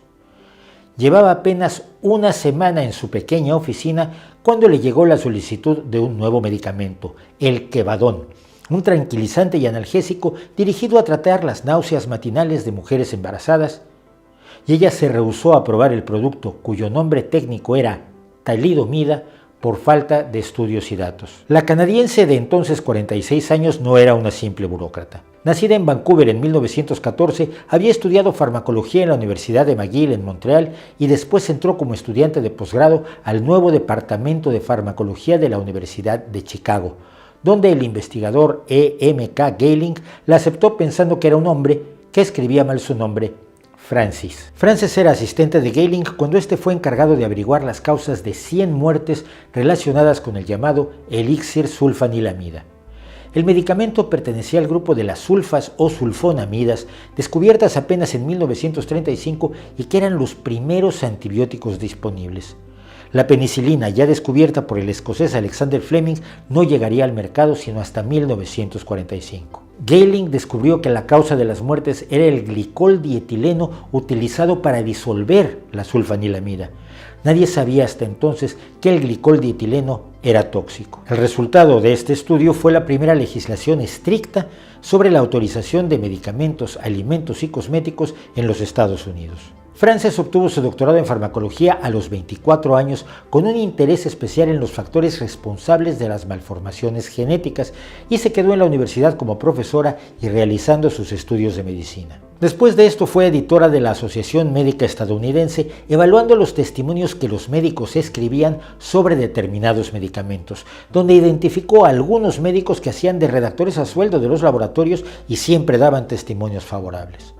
Pasó a trabajar a la Universidad de South Dakota de 1954 a 1960 y de allí pasó a la FDA y a su encuentro con la talidomida. Este medicamento había sido desarrollado en 1954 por los laboratorios alemanes Grünenthal GmbH y su uso se había autorizado en Canadá y en más de 20 países de Europa y África. La empresa estadounidense Richardson Merrell compró la licencia para producirlo y comercializarlo en Estados Unidos como tratamiento de las incomodidades del embarazo. Pero Frances Oldham notó que algunos de los médicos que daban testimoniales favorables eran los redactores a sueldos de algunos laboratorios que había conocido en su trabajo en la Asociación Médica Estadounidense. Un análisis más a fondo fue encendiendo alarmas sucesivas. Los estudios de toxicidad crónica del nuevo medicamento no habían durado lo suficiente. No había datos suficientes sobre cómo el cuerpo del paciente lo absorbía y cómo se deshacía de él. Los estudios en animales y los estudios clínicos no eran lo bastante detallados y la documentación era insuficiente y contradictoria. Solo como un ejemplo, en los estudios con ratas no se había encontrado que hubiera una dosis tan alta que fuera letal, y la sustancia no provocaba sueño en estos animales. Esto podía interpretarse como una alentadora inocuidad del producto, pero también podía significar que el metabolismo de las ratas no absorbía la talidomida, mientras que el humano claramente sí lo hacía. Frances le dijo a la compañía que se necesitaban más datos y marcó la solicitud como incompleta. La empresa respondió presionándola e intentando intimidarla, llamando a su casa instrucciones a los pacientes para que los autorizara, ofreciendo darle datos informalmente por teléfono o de modo privado, pero sin la documentación de apoyo. La doctora Oldham se afirmó en su posición y rechazó una segunda solicitud del laboratorio, también por estar incompleta. En febrero de 1961, Oldham Kelsey obtuvo los primeros informes de que la talidomida provocaba la inflamación de los nervios del sistema periférico, provocando problemas funcionales y dolor. ¿Y si afectaba a los nervios de los adultos? ¿Qué riesgo tenía para los fetos en formación?, se preguntó ella. Como investigadora, ella había conocido medicamentos que eran capaces de traspasar la barrera placentaria. ¿El laboratorio tenía datos que indicaran que la talidomida no pudiera hacerlo? Los estudios para saberlo exigirían tiempo y dinero que la empresa no quería invertir. En total, Frances Oldham rechazó la solicitud 6 veces entre 1960 y 1961, pese a las presiones de la poderosa compañía, y para ello contó afortunadamente con el apoyo de toda su oficina. En noviembre de 1961 estalló el escándalo. Numerosos defectos congénitos, principalmente graves malformaciones, producto del desarrollo incompleto de las extremidades, aparecían vinculados a la talidomida en Europa. El medicamento fue retirado del mercado alemán a fines de 1961 y a principios de 1962 Richardson Merrell retiró su solicitud para comercializarlo en Estados Unidos. De los más de 10.000 niños afectados en todo el mundo por la talidomida, solo 72 fueron estadounidenses, y esto se debió a la distribución experimental del producto por parte de la empresa. En 1962, Frances Oldham Kelsey recibió de manos de John F. Kennedy la medalla del presidente al servicio civil distinguido por su buen juicio y su valor al resistir las presiones corporativas. Frances siguió trabajando en la FDA hasta 2005, cuando se retiró a los 90 años de edad. En ese tiempo se dedicó a diseñar nuevos y mejores procedimientos para la autorización de medicamentos, exigiendo que demuestren su seguridad y efectividad, la obtención del consentimiento informado de los pacientes en los estudios clínicos de potenciales medicamentos y que las reacciones adversas se reporten, bajo pena de graves sanciones si no se hace. Sus mecanismos han sido adoptados por prácticamente todo el mundo, mejorando continuamente la seguridad de los medicamentos que consumimos. Frances Oldham Kelsey murió el 7 de agosto de 2015 con 101 años de edad, dejando un ejemplo del profesionalismo de la ciencia y de su compromiso con el bienestar de los seres humanos.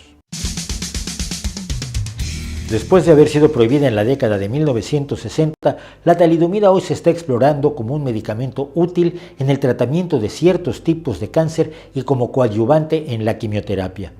También ha demostrado promesas en el tratamiento de ciertos efectos que sufren algunas víctimas del VIH-Sida después de comenzar la terapia antirretroviral.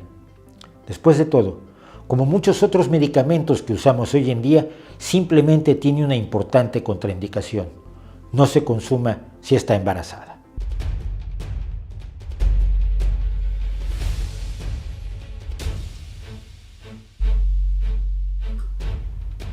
Bien, estoy haciendo una prueba. Esto es una prueba y estoy viendo lo que dicen. Díganme, en este momento, 1 o 2 personas, ¿cómo se oye? ¿Se oye bien? Estoy viendo lo último lo último del chat, a ver si tenemos suerte y se está oyendo mejor ahora. ¿Qué me dicen? Hola. Sí. No, lo último que tengo es, se oye mal. Se oye espectacularmente mal.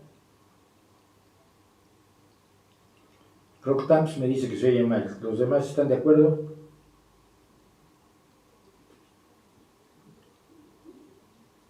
A ver, pongámonos de acuerdo. Mal se oye como si estuviera en el fondo.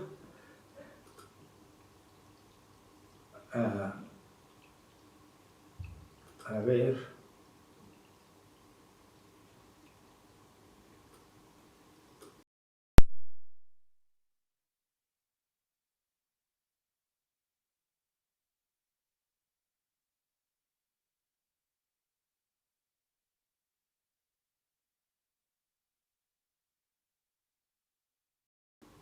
Pues es esto lo que puedo ofrecerles. Si les parece bien esto, o si no, volvemos. Sí, se fue el sonido. Pero ya volvió, y ahora que volvió bien, o vuelvo a poner los audífonos.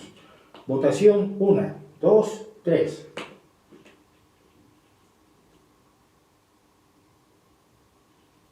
Uno, dos, tres. Dice Chunca que se oye perfecto.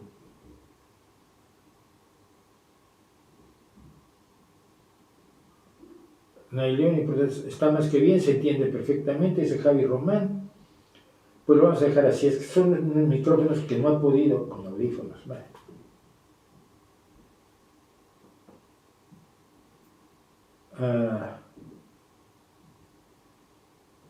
Vale, audífonos. Bueno.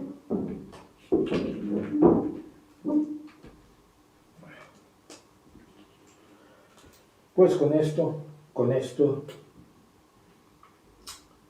y esto quedamos en que ya se debe oír bien. Bueno, pues lo dejamos así. Me dice, ¿no sabe quién es Enrique Fernández de Adictos a la Filosofía? Pues sé que conozco el canal de Adictos a la Filosofía, pero no sabía que se llamaba Enrique Fernández. Yo lo conocía como un tipo que tiene un canal y luego también va mucho con otro señor que hace podcast. No creo que, ¿cómo se llama? No me acuerdo, es bien famoso además, no estoy despreciándolo, simplemente de verdad no me acuerdo. Y es un señor que denigra la filosofía, denigra la ciencia constantemente. Y es más, ya me acordé quién es. Ya me acabo de describir a mí mismo. Es un joven que hizo un video absolutamente despreciable sobre el cientificismo, inventándose una cantidad de hombres de paja sobre lo que él decía que era el cientificismo. No he conocido a nadie en mi vida que afirme lo que él afirma que dicen los cientificistas. O sea, es una exageración, es un hombre de paja. Y si tú eres filósofo y esos hombres de paja, pues estás muy mal, ¿no? Y sí que era un hombre de paja, y yo de hecho hice un video sobre cientificismo tratando de explicar cuál es la obsesión de la filosofía para inventarse a un enemigo que dice que la única forma de conocimiento es la ciencia. Yo no he conocido a nadie que diga eso. ¿Cómo aprendes a leer? Pues científicamente. No, el conocimiento y la lectura se consigue de otra manera, por la vía del ensayo, el error, la práctica. Igual que como aprendes a tocar el violín, el derecho no se estudia ni es producto de la ciencia, tienes que estudiar las tradiciones del derecho y las decisiones judiciales para poder ser un abogado efectivo.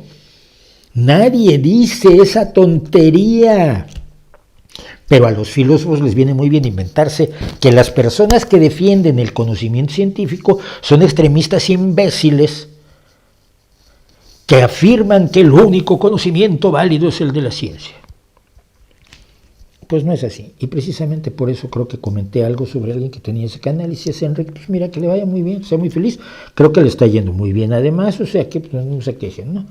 No olvidemos que los filósofos luchan principalmente por conseguir vivir sin trabajar, y entonces pues está bien.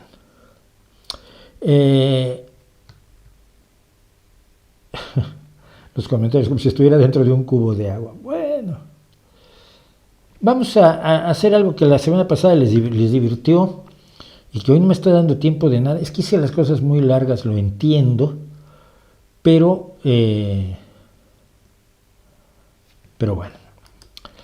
Vamos a los comentarios solitarios, esteparios y enloquecedarios.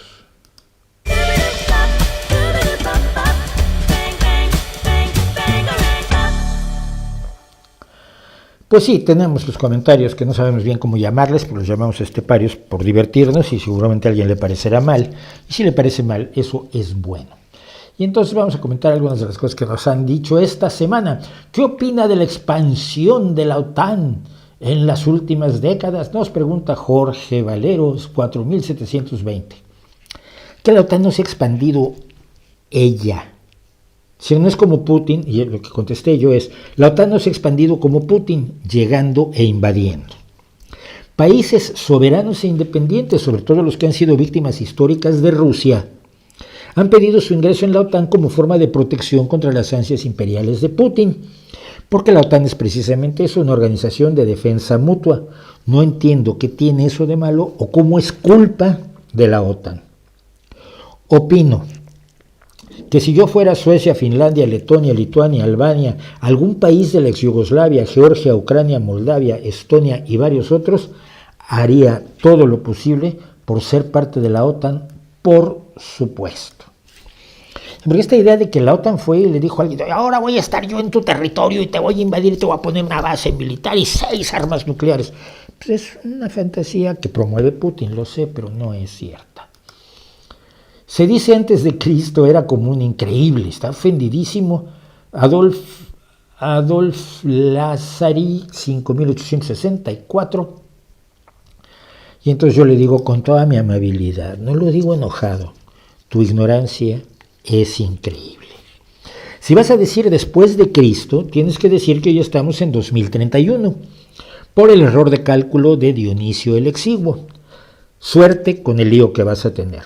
Y si aceptas que estás en el 2024, estás en la era que comúnmente y para entendernos aceptamos todos los seres humanos, incluidos los musulmanes, para los cuales estamos en el 1446, los judíos que están en el 5784, los etíopes que están en el 1403, la iglesia copta en cuyo calendario estamos en 1741, los chinos para los cuales estamos en el año 41 del siglo 78, los bereberes en cuyo calendario estamos en el 2974, los Bahá'í que estamos este año entre el 180 y el 181, los budistas para los cuales estamos en el 2568, los japoneses para los cuales estamos en el Reiwa 6, Corea del Norte que está en el Juche 113, Corea del Sur que está en el 4357, los Sikhs que están en el 556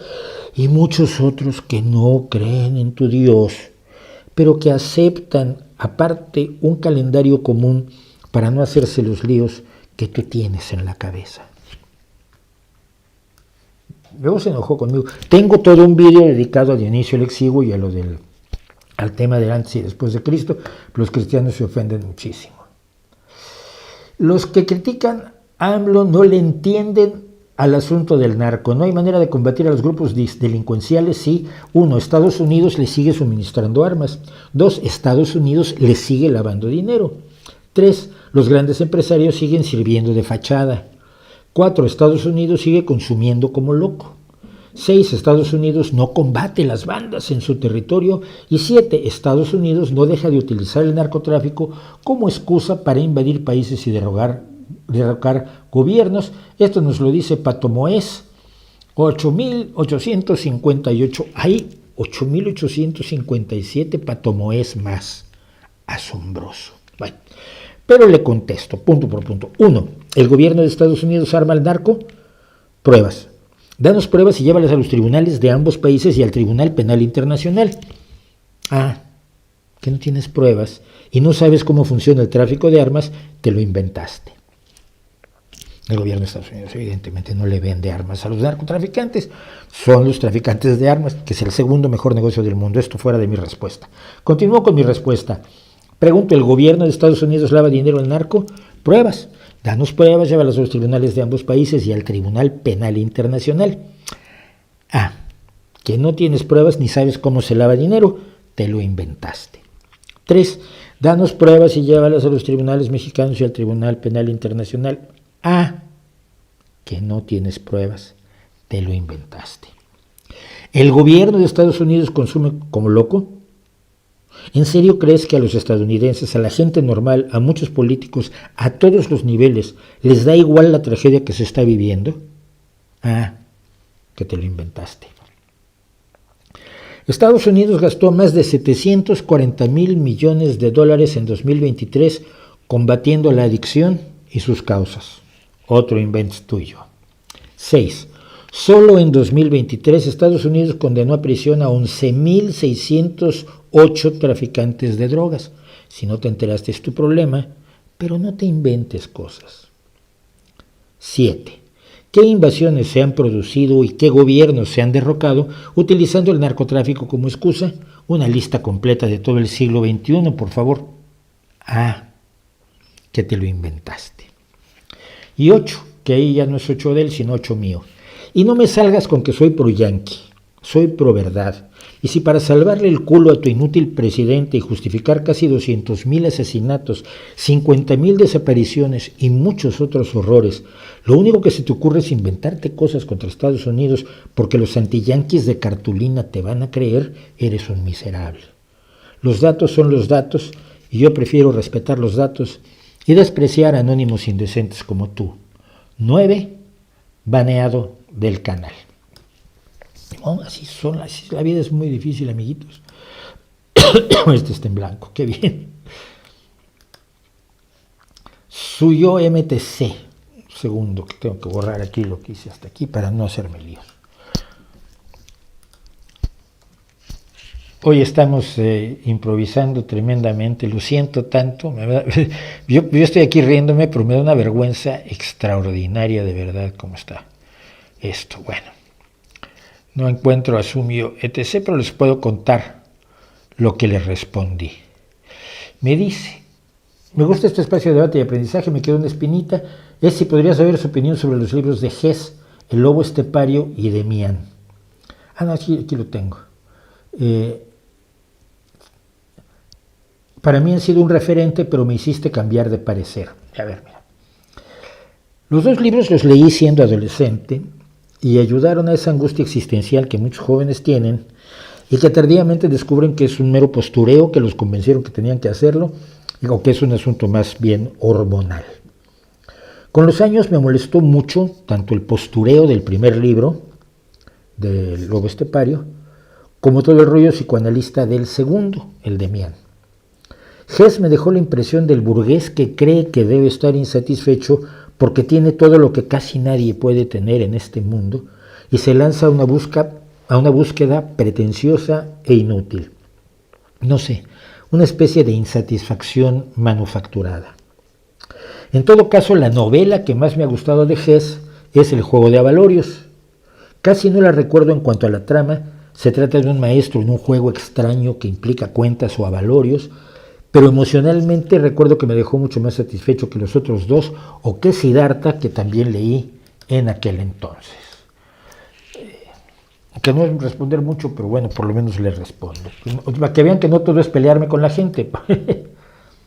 Me encanta, William López, V6G. Es casi imposible razonar la existencia de Dios con nuestra lógica humana. El conocer al Eterno va más allá de nuestro entendimiento humano. Y mi respuesta fue: ¿y tú lo conoces? ¡Wow! ¿Qué más? Eres muy sabio, pero no has entendido nada de Cataluña. Y lo dice a raíz de un vídeo que hice sobre la independencia catalana. Precisamente cuando el proceso estaba en acción. Muchos muy jóvenes ya no saben lo que fue el proceso porque se ha desactivado. Dice: bueno, eres muy sabio, pero no has entendido nada de Cataluña. En 1905, Suecia y Noruega se separaron y tan felices todos. Por cierto, ¿para cuándo un vídeo sobre la independencia de México? Y le digo, no tiene nada que ver. Noruega había sido parte de distintas uniones con Dinamarca y Suecia para luego ser un reino independiente. La unión con Suecia se produce en 1814 y se disuelve en 1905, pero los dos siempre fueron reinos independientes con reyes propios, parlamentos propios, etc. En aquel entonces, además, no había una Unión Europea. Cataluña nunca fue independiente, es parte de España desde la creación de esa entidad. De hecho, desde antes, es parte de la Corona de Aragón desde el siglo XII.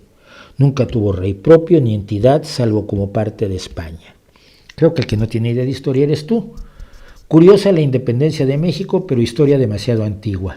Lo pensaré. Y luego, bueno, sí, escribió una respuesta, tengo que reconocer, que escribió una respuesta donde acabó insultándome, y entonces pues la borré, porque nada, no es cierto. Su respuesta fue esta: yo no he cuestionado tus conocimientos, solo digo que no has entendido el problema, y como no me lo va a explicar, ni me lo explicó ni me lo va a explicar, te pierde tu arrogancia. Además, las fronteras de los países no paran de cambiar, solo hay que ver los mapas históricos y su evolución. Son muchos los estados de la ONU que hace 100 años no existían. Espero tus argumentos sobre el derecho de los españoles en América, que es un error, a independizarse de los españoles peninsulares. Venga, ¿cuándo fue ese referéndum? Cuéntanos. Ay, qué chistoso soy el referéndum. No sabe que hubo una guerra de independencia, pero en fin, cree que está siendo el comediante. El mapa de España es idéntico desde el siglo XV y es de hecho la nación como tal más antigua de Europa. América se independizó de España porque había sido conquistada a hierro, fuego y cruz, colonizada, explotada brutalmente, esclavizada y expoliada. nunca fue parte de España y sus naturales, nunca fue parte de España y sus naturales nunca tuvieron los mismos derechos que los peninsulares. Los españoles, los hijos de españoles peninsulares nacidos en México, no tenían los mismos derechos que sus papás, por el solo hecho de haber nacido en la colonia. No, por favor. Si crees que Cataluña es una colonia conquistada con la espada y mantenida sin gobierno propio, vives en un universo alterno.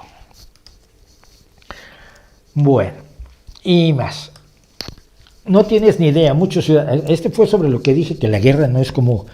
He recibido un montón de comentarios, generalmente de anónimos, diciendo que no, que en 2014 un grupo de neonazis dio un golpe de Estado en Ucrania. Eso no se corresponde a la realidad. Y cualquiera que se interese por la historia y no por la ideología, o por defender a Putin, probablemente a sueldo, te lo va a decir. Es una fantasía creada por la propaganda rusa, pero no, eso no fue lo que pasó en 2014. No tienes ni idea, me dice. Muchos ciudadanos de Europa no quieren la OTAN, sino sus políticos corruptos, y el nazismo no ha muerto en Europa. A mí me da mucho gusto esto, porque generalmente quien habla así es gente que no vive en Europa, pero por las características de cómo hablo yo y demás no se ha dado cuenta que yo sí vivo en Europa. Bueno, entonces le digo, seguro que sí, los nazis están allí, en Rusia, reclamando la aniquilación de pueblos completos y las dictaduras eternas en un Reich de 1000 años como el que quiere levantar Putin. Lee a Dugin, el filósofo nazi del Kremlin. Tenemos un video completo sobre Dugin para que conozcan ustedes el pensamiento de este personaje. Sobre que tú conozcas la opinión de los ciudadanos de Europa, me permito dudarlo, como ciudadano europeo que soy. Con nombre y cara, no como los anónimos bots de Putin. Y bueno, pues ahí terminamos.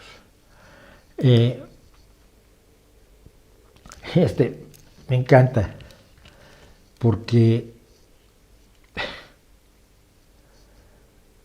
bueno, a ver, Gerardo Robles 9702, ahí sí creo que hay 9701 Gerardo Robles más. No mames, es ahí la elegancia, inmediatamente se nota, ¿no? La capacidad de expresarse con corrección absoluta para intercambiar opiniones como personas civilizadas. No mames. Tenemos sexenios del PRI, sexenios del PAN, son 70 u 80 años de basofia, y resulta que en 6 años quieren que AMLO llegue con una varita mágica y les resuelva sus porquerías. Están, pero si bien pentontos, por favor analicen. Yo le respondo, el pentonto será tu presidente, que te pidió el voto prometiéndote resolver las porquerías no en 6 años, sino en días o meses. Y tú lo votaste, y ahora defiendes que no haya hecho nada. Te mean la cara y te dicen que es cerveza, y la bebes y dices que está muy buena. Y finalmente, Ernesto Contreras 5516. Hoy en día ningún historiador serio puede decir que Jesús no existió. Me sorprende lo escueto y sesgado de su fundamento, basado más en su propia creencia. Hay más evidencia histórica sobre Jesús que del mismo Carlomagno.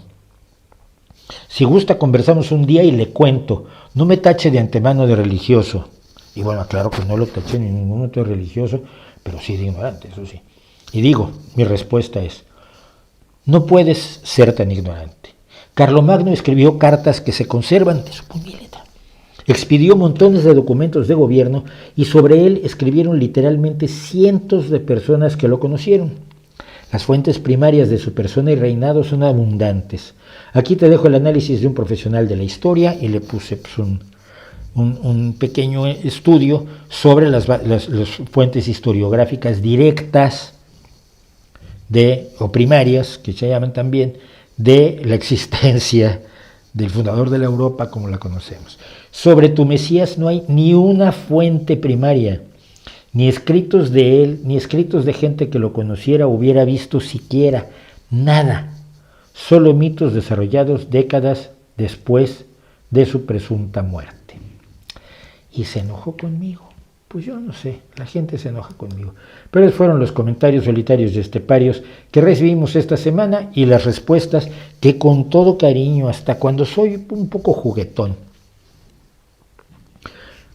doy. Cuando le digo a alguien que es ignorante, no es que lo esté yo insultando, ay, no, le estoy diciendo cuidado, te falta información, necesitas saber más. Y cuando le digo a alguien que es tonto, insisto, es una labor social. Probablemente él no se ha dado cuenta, probablemente sus padres no se lo han dicho. A la gente le da cosa decirle a otro, y es que estás por debajo de la media. Yo sí, yo le digo, mira, ten cuidado, porque eres tonto y la gente va a abusar de ti, porque desafortunadamente hay mucho miserable en este mundo que abusa de los tontos. Y la gente dice, ¿estás insultando? No, estoy haciendo una labor social.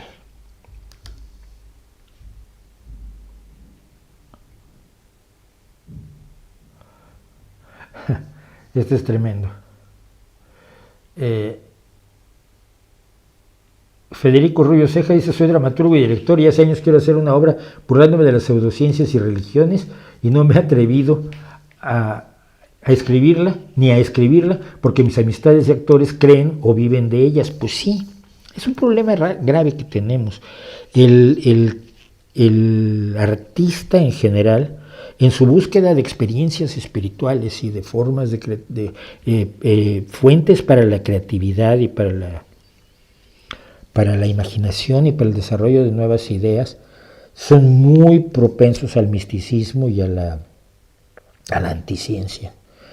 Y es una tragedia porque ellos serían herramientas extraordinarias en la difusión del pensamiento crítico y por ejemplo, con Tim Minchin, que hizo cosas extraordinarias en un momento dado, pero se ha dedicado también a su carrera de actor y de compositor, pero hizo cosas maravillosas transmitiendo ideas del pensamiento crítico a través de la música y la comedia, pues un brillante comediante. Tom Lehrer también en su momento lo hizo en los años 50. Yo creo que hace mucha falta que mucha gente haga esto, pero los artistas tienden a tener ese tipo de supersticiones y es lamentable, ¿no? Porque yo creo que no está peleado tener una intensa vida espiritual y creativa y ser escritor y músico y pintor y escultor y actor y no creer en tonterías, ¿no? No, tienes razón. El Reiki a distancia es ya el colmo de la estupidez. El Reiki siempre es a distancia. Esto es algo que generalmente la gente no sabe porque no va a que le hagan Reiki. Pero el Reiki se hace así. Se hace encima de la persona, a 5 centímetros, 3 centímetros, tu mano del cuerpo de la persona, y tú emites energía mística que corre sin que la vea nadie y la percibe la persona y tú se cura. Estudiar Reiki es lo más bobo del mundo, porque obviamente no hay forma de medir la energía en cuestión, ni mucho menos, pero sí sabemos que las cosas serias, pues el Reiki nunca las ha atendido. Pero me siento un poco mal, estoy triste. Esas vaguedades, pues sí, cualquier placebo las atiende, ¿no?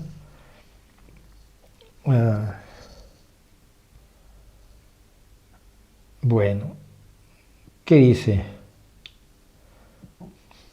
Respondí lo del adicto a la filosofía, sí. Bueno, ¿no crees que el estoicismo es la mejor escuela de filosofía por su sentido práctico? Mejor leer Séneca, Marx, Ayn Rand o Foucault. No. Es que yo creo que la mejor escuela de filosofía es aquella que está basada en las evidencias. La mejor escuela de ética es el conocimiento científico. Entonces, yo no sé que el estoicismo es una escuela de filosofía inventada por los antiguos griegos, pero no sé qué me diga hoy. Yo te puedo decir esto. Cuando se mejora la suerte de los pobres, las sociedades están mejor. Toda la sociedad está mejor. A todos, incluido a los que tienen dinero, les beneficia que no haya pobres.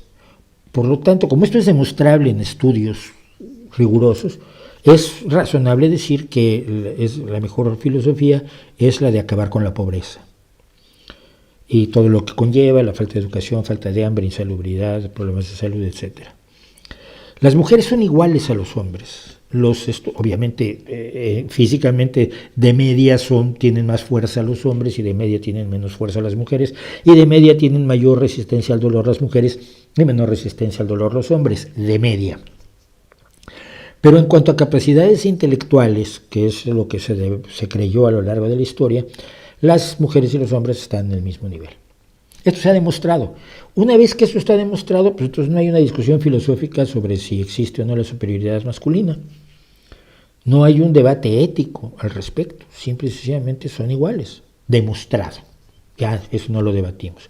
Que las personas con color distinto de piel o a las que percibes como gente de razas distintas, indígenas, orientales, bueno, si los orientales fueran unos, hay una variedad tan notoria como la que hay entre italianos de tez aceitunada y cabello negro y nórdicos de cabello rubio y piel casi transparente. Pero bueno, los asiáticos en general, así somos de imbéciles. Todos tienen más o menos las mismas capacidades, las diferencias son eminentemente culturales. Entonces ya no hay una discusión filosófica sobre la superioridad de una raza sobre otras. En algunas cuestiones, nuevamente de carácter físico, resultan más eficaces las personas que tienen ciertos orígenes étnicos, no los negros, porque hay negros que no son buenos corriendo, por decirte un ejemplo, ni jugando al baloncesto. Pero algunos pueblos tienen ciertas ventajas físicas, pero en lo esencial, que es en la moral y en lo intelectual, todos los seres humanos son iguales, y entonces no hay discusión filosófica. Entonces, que tratar bien a la gente no creo que sea tampoco ocasión de una escuela filosófica profundísima, ¿no?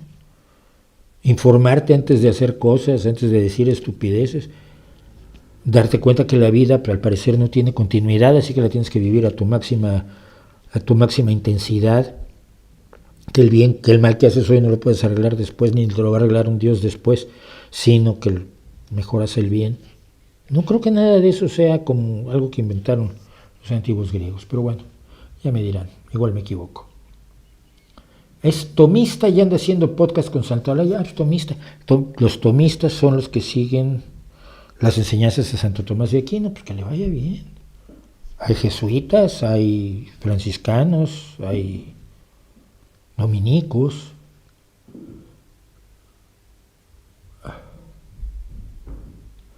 De veras, sigue Dark Legend con esto. A ver, te lo voy a poner muy rápido. El rey de España no puede pedir perdón porque no está entre sus potestades, entre las potestades que le otorgan las leyes de España. ¿No te das cuenta que López Obrador tiene hoy infinitamente más poder que el rey de España? Puede decir cualquier estupidez. De hecho, ha dicho cualquier estupidez en numerosísimas ocasiones, con absoluta impunidad, porque no se ajusta a las leyes. Frase de él es: a mí no me vengan con que la ley es la ley. López Obrador es un absoluto sátrapa. Puede decir lo que sea. Es muy difícil que te entre en la cabeza que eso no lo puede hacer un rey en una monarquía constitucional. No. ¿De verdad crees que ajustarse a sus leyes? El rey no habla, en general no habla y no opina sobre asuntos de política. Representa a España internacionalmente, pero no opina. No está facultado por las leyes para opinar si la conquista fue buena o mala. Probablemente piensa que no fue tan mala, que exageran algunos, como piensan los hispanistas. Pero lo que él piensa no está para decirlo. No está entre sus atribuciones y no creo que sea tan difícil, de verdad.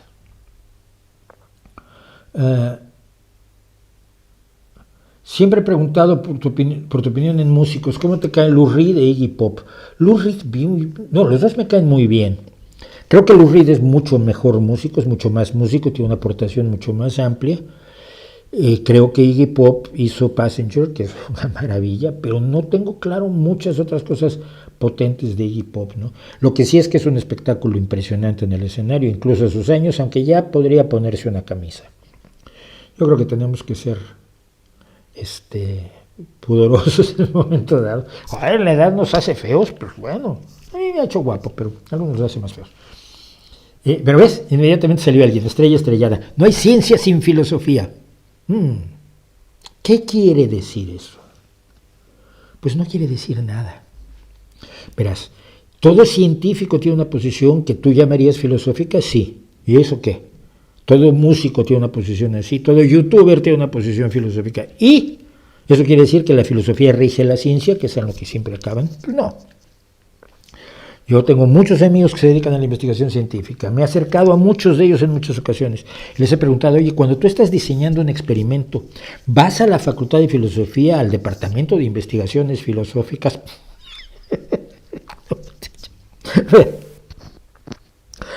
Al Departamento de Investigaciones Filosóficas y buscas a un doctor en filosofía y le dices, oye, ¿cómo hago este experimento del bosón de Higgs o de conducta en ratas, qué sé yo? Y ninguno de todos mis amigos, incluso algunos que le hacen luego a la filosofía de la ciencia, ninguno me ha dicho, sí, es lo que hago yo, la filosofía es fundamental para que yo haga mi experimento científico. ¿Vale? Si no lo hacen, no lo hacen. Eso no pasa. La filosofía, el pensamiento humano que tú llamas filosofía, de gente que nunca estudió la carrera de filosofía, pero eran abogados y escritores como Voltaire o Diderot, todos ellos. El pensamiento humano finalmente generó el método científico que nos permite el conocimiento certero. Y ese demostró que los métodos que habíamos utilizado antes no servían porque no habían producido conocimiento certero. ¿Ya? El que después diga yo soy filósofo y yo controlo lo que hace la ciencia, francamente, se está pasando un montón. No pasa, no es así. Pero lo que pasa es que usamos 3 definiciones distintas de filosofía, cosa que les conviene mucho. Filosofía, la búsqueda de la sabiduría que hacían los antiguos griegos que se llamaban a sí mismos filósofos y que luego seguimos llamando filósofos a un montón de gente hasta el siglo XIX, hasta hoy. 2. Filosofar es pensar, todo mundo filosofa. Ya, pero es otra definición distinta. 3. Profesional que estudió la carrera de filosofía tiene un cartoncito que dice que es filósofo y por lo tanto le tienes que hacer caso. Bien, yo afirmo que la primera y la tercera son absolutamente irrelevantes. O sea, la primera, tenemos que aprender la historia del pensamiento, cómo llegamos a la maravilla que son los métodos de la ciencia y la posibilidad de tener la verificación independiente del conocimiento. Pero pues, el que alguien tenga un cartoncito no le da ninguna validez por encima de los científicos, ni le da ninguna autoridad por encima de la ciencia. Y por supuesto, el hecho de que uno piense y tenga ciertas posiciones que alguien puede llamar filosóficas, no significa que la filosofía sea esencial para hacer ciencia. Ay... El filósofo socialista París Mandoki, no sé, no leo filósofos y ese en particular no lo conocí. Y mira que conocí, el que conocí porque estuve en la escuela con él fue Luis Mandoki. Hay políticos de derecha que admires, he mencionado algunos, ¿no? Mira, Macron me parece un tipo bastante razonable, aunque últimamente tiene patinazos graves, forzosamente, pero sí, he hablado de Churchill, que además era muy mala persona y que en un momento dado fue responsable de muertes y atrocidades, pero que supo alzarse al momento histórico que le tocó vivir. Lo mismo pasa con Eisenhower después. Yo creo que derecha es tan amplio que sí hay políticos. Trudeau actualmente en Canadá me parece que en general tiene una calificación positiva, aunque tenga algunos momentos negativos, ¿no? Entre más gente ve esto, más raro se pone el chat. Pues mira, es lo que pasa. Pero no es más gente, 235. Hace mucho que no llegamos a los 300, ¿eh? Hace mucho que no llegamos a los 300.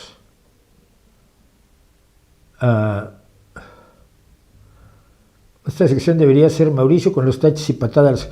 No, hombre, que no pateo yo a los gónadas, a nadie, ¿no? ¿Acaso importa que exista Dios? Yo creo que no, pero bueno, yo no creo en él.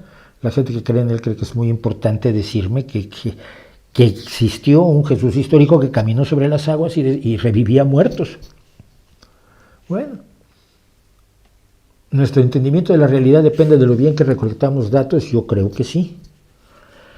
Y de la calidad de los datos que recolectamos. Nuestra visión de la realidad cambia cuando tenemos datos. Y recientemente he leído mucho esto, que hemos evolucionado para tener respuestas rápidas, no para buscar la verdad. Y eso es de lo que se agarran los políticos populistas y de lo que se agarra la publicidad y de lo que se agarra un montón de actividades. Pero lo que ha mejorado nuestra vida sigue siendo el pensamiento crítico y la razón. Entonces, tenemos que buscar con la verdad y la respuesta a cosas.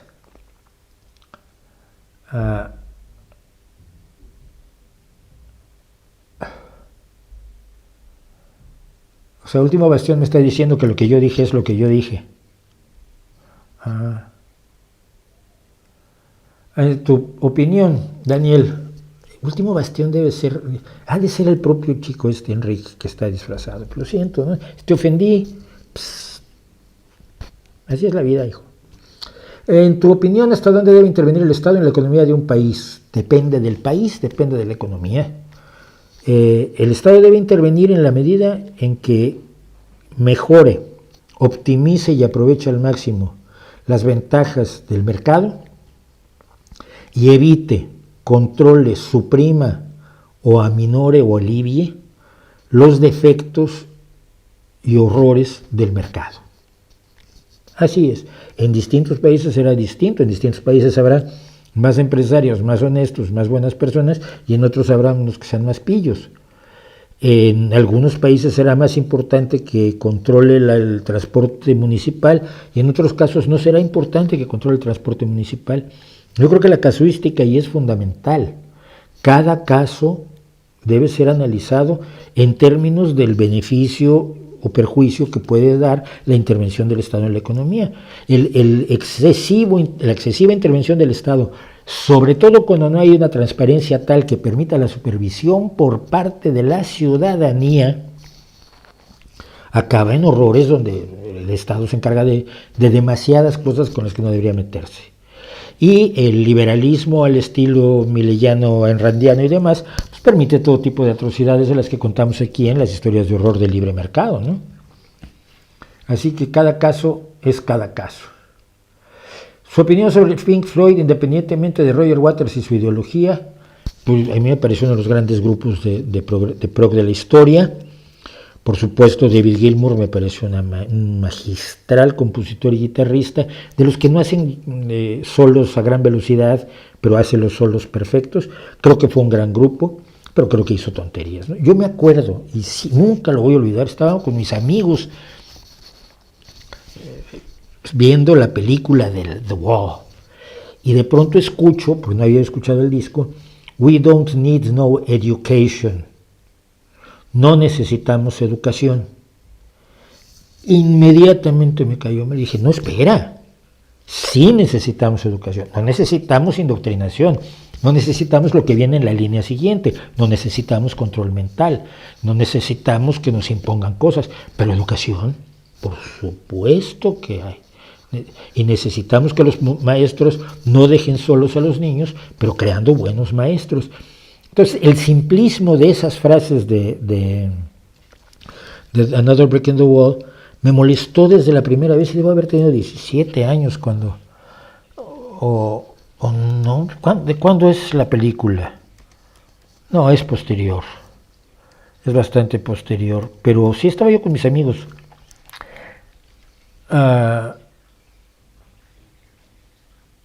Pink Floyd, The Wall del 82, ni si ya era yo mayorcito, ya tenía yo una hija, pero me cayó muy mal.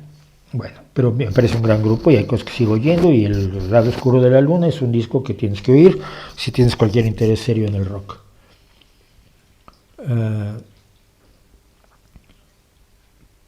Carlomagno tiene descendientes como Christopher Lee, cierto. Jesús en cambio no tiene, pues no. Analizaré el discurso de Javier Milei, pero voy a hablar de otra cosa de Milei, ya que estamos en este momento de nuestra vida.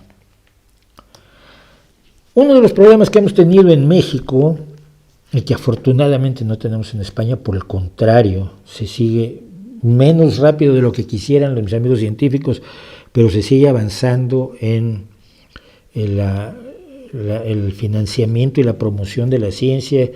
El Consejo Superior de Investigaciones Científicas es un lugar maravilloso donde hay gente extraordinaria.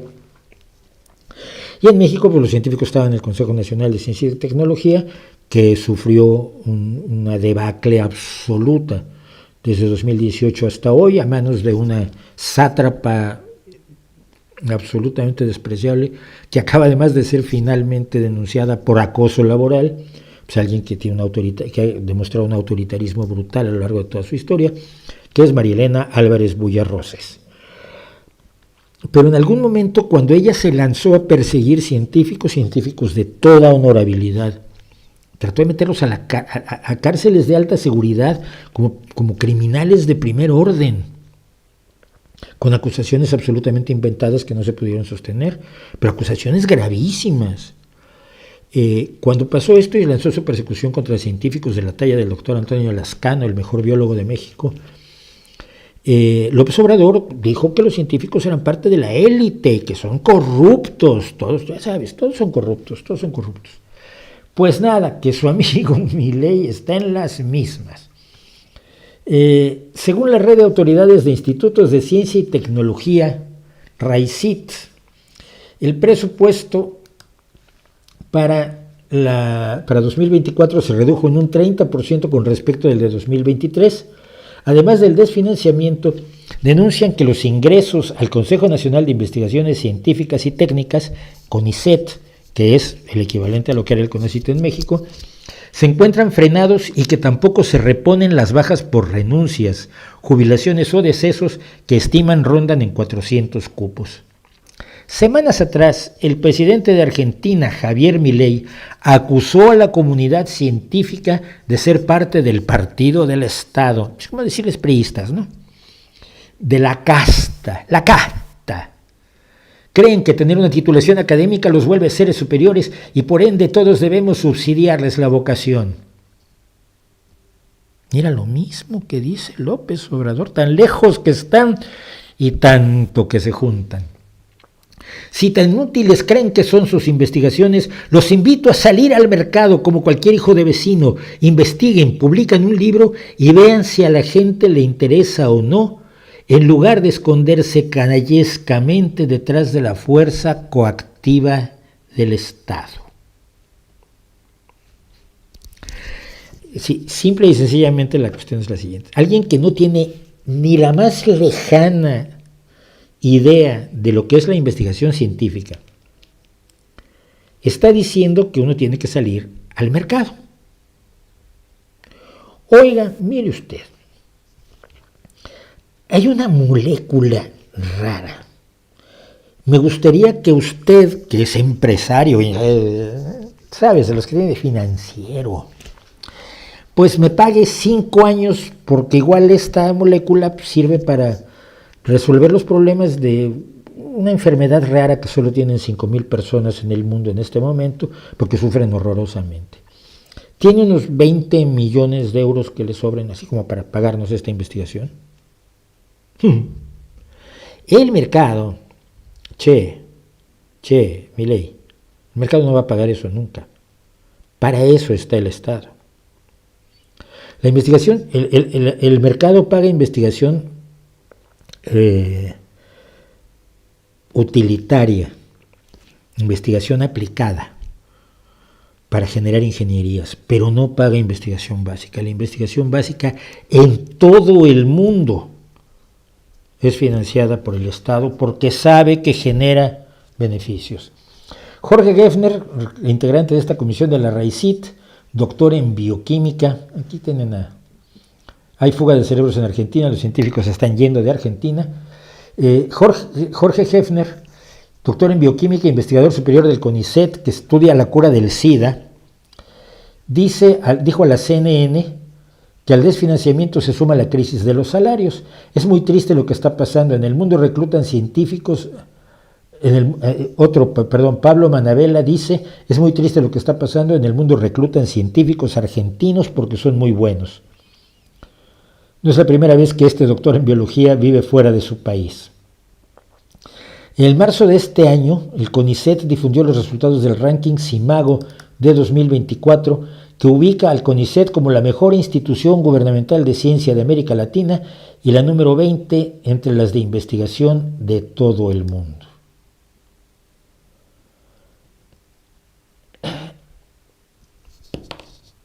¿Cómo pueden estar, claro, unos locos narcisistas, con un desprecio profundo al conocimiento, un desprecio muy filosófico al conocimiento? Tienen su filosofía. La ciencia no sirve para... No se necesita tanta ciencia, dice López Obrador, para sacar petróleo, para hacer caminos, para nada. No se necesita tanta ciencia. ¿Cómo se acerca? Cuando leí esto y sentía a Milei tan cerca, tan del brazo de López Obrador, tan diciendo, che, sos mi hermano, y el otro diciendo, manito, imagínate qué bien nos podemos llevar. Imagínense. Bueno, sí quería contar esto porque me pareció así como especialmente despreciable, ¿no? Y ya que estamos en esto, pues no me va a dar tiempo. A ver, primero que me dicen. No se olviden dejar su like, gracias por decirle. Está temblando la Ciudad de México, dicen. Ausencia de evidencia no es evidencia de ausencia. Sí, ya sé. El hecho de que yo nunca he conocido a nadie, a ningún científico, que tenga una posición como el cientificismo del hombre de paja que se han inventado los filósofos, no quiere decir que no exista uno. Pero espera, último bastión, Enrique, no te enojes. Mira, si tú le dedicas un video y numerosos comentarios a lo largo de los años a algo, es porque es un hecho relevante. En el terreno de la ciencia, cuando hablas de algo que está en el terreno de la ciencia, como el cientificismo, estarás indicando que es una posición lo suficientemente generalizada como para representar un problema cognitivo y conceptual que amerita tu esfuerzo doctoril para contrarrestarlo.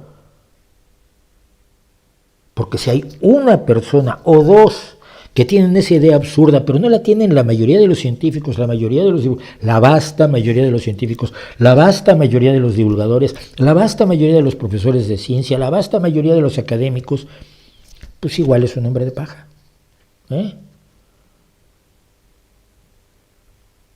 La Ayurveda, tengo un vídeo dedicado a la Ayurveda, por ahí, Bali Hartum, búscalo, porque la Ayurveda es también una patraña. Gracias. El conocimiento científico no determina valores morales. Sí los determina. La filosofía no ha resuelto un dilema ético. Último bastión, ¿vienes a pelearte conmigo y no sabes lo que he dicho yo sobre la filosofía y la ética en estos años? Vea los vídeos, ya te lo expliqué. La filosofía no ha resuelto un solo problema, no ha respondido una sola cosa y sobre todo no ha resuelto un solo dilema ético. Pero los estudia. ¿Qué es estudiarlos? Por favor. ¿Qué opina que una alcaldesa se disculpara de la conquista? Que puede hacerlo, está muy bien que lo haga, está encantada de la vida, no cambió nada. Ya lo hizo, está muy bien, ella puede hacerlo, el rey no. O sea, no es tan difícil.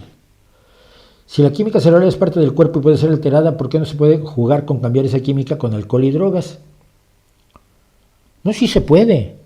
¿Cómo? Pero claro que se puede. El alcohol es un fenómeno fundamental en nuestra sociedad para la socialización. Los que no beben como yo somos pocos, ¿eh? Claro que se puede. Y se puede consumir drogas y tenemos un problema de adicción a las drogas notable y tenemos un enorme consumo de drogas, que es el segundo mejor negocio del mundo después de las armas. Se van alternando. A veces el primero y las armas son el segundo. Claro que se puede. Yo lo que digo es que probablemente no es conveniente. Te aporta poco y te puede quitar mucho. Estás jugando una ruleta que no te puede dar a ganar nada, más que sentirte bien un rato, pero que te puede dar a perder muchísimo. la cordura y la vida misma. Yo tengo amigos que se quedaron en algún viajecillo de LSD, o que se les ha achatado totalmente la emocionalidad con el cannabis consumido durante 5 décadas.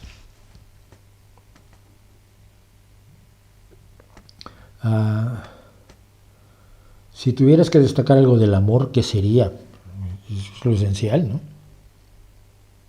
Es el motor esencial de la actividad humana.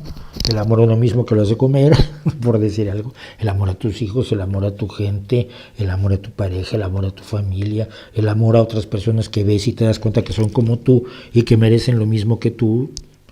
Yo creo que es el gran motor de todo lo que sale bien, así como el odio es el gran motor de todo lo que sale mal, ¿no? Que es una generalización, que probablemente van a encontrar casos en los que me equivoque yo, en que no se, que se pueda refutar eso, porque no es la afirmación generalizada, generalizable, generalísima, que se pretenda como una verdad absoluta, aplicable en todo el universo y en todos los multiversos que se vayan generando, en todos los videojuegos que ustedes consideren. Pero en general creo que el amor es el motor de las cosas buenas.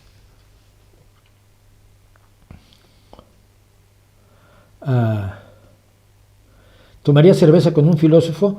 No, tomaría, a ver, fue el domingo.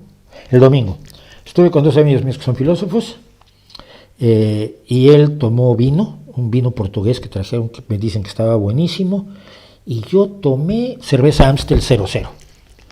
Y es un amigo con el que alguna vez le dije, tú sabes que yo creo que la filosofía no sirve para nada, y me dijo, estoy de acuerdo contigo. Bueno, es maestro de filosofía en una escuela aquí en Gijón. Y otra amiga que es filósofa, estudió filosofía, pero nunca la ha practicado. Pero sí, no tengo problemas. O sea, yo no detesto a la gente porque tenga la carrera de filosofía. Detesto a la gente que se cree superior a los demás por tener la carrera de filosofía, eso sí.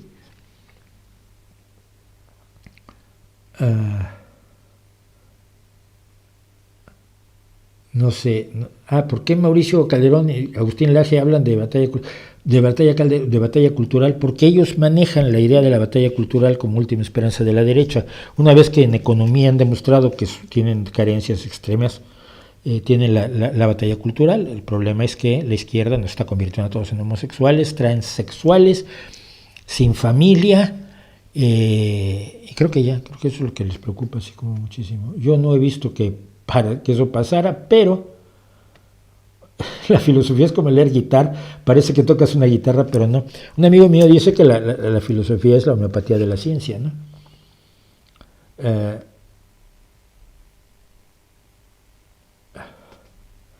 Bueno, se están peleando. ¿Harás un video a fondo de la cábala? No, sí, probablemente, pero es que es un tanto absurdo. Sobre todo porque la gente hace cábala en otros idiomas. Es como Newton, que hacía la etimología, la numerología de la Biblia en latín. Pues si la Biblia se escribió en griego, si vas a hacer numerología con las letras de la Biblia, tienes que hacerlo en griego. Bueno, el Nuevo Testamento, y en griego antiguo, porque el Antiguo Testamento pues lo tienes que hacer en hebreo antiguo. Es absurdo. Pero bueno, sí, es un embuste gordo, en el que se popularizó además por culpa de Madonna. Gracias por tus vídeos, aprendemos, nos anima a investigar más y mejor. Mejor no opino, porque me gano enemigos gratis. Saludos desde la tierra de Bram Stoker y Oscar Wilde, dice Rosa Uy Brian. Ese B.H. Rain, que se pronuncia probablemente Bren, suena de un gaélico que tira de espaldas. ¿Eres escocesa? ¿O estás emparentada con escoceses? Porque ese Brian es maravilloso. Cuando yo oigo el gaélico, me encanta escucharlo cantado. Además, por alguna extraña causa, en Escocia hay unas voces femeninas absolutamente delirantes. Pero muchísimas cantantes escocesas, pero cuando cantan en gaélico y luego ves la letra, no tiene relación alguna, es como el inglés, que no, lo que pronuncias no es lo que ves. Y me parece enormemente complejo porque no tiene ningún parecido con los dos idiomas que yo manejo, el inglés y el español. Entonces, pero me encanta oír cantantes escocesas en gaélico. ¿Qué opinas de que los morenistas afirman que su ya lo dije, su militarización es militarización y lo sigue siendo? Se están peleando aquí, están peleando de filosofía. Me encanta. Para eso sirve la filosofía. Bueno, quería yo contar esto porque tiene una segunda parte interesante. Ustedes saben lo que son los premios Ig Nobel. Los premios Ig Nobel están destinados a las investigaciones que a lo largo del año primero te hacen reír y luego te hacen pensar.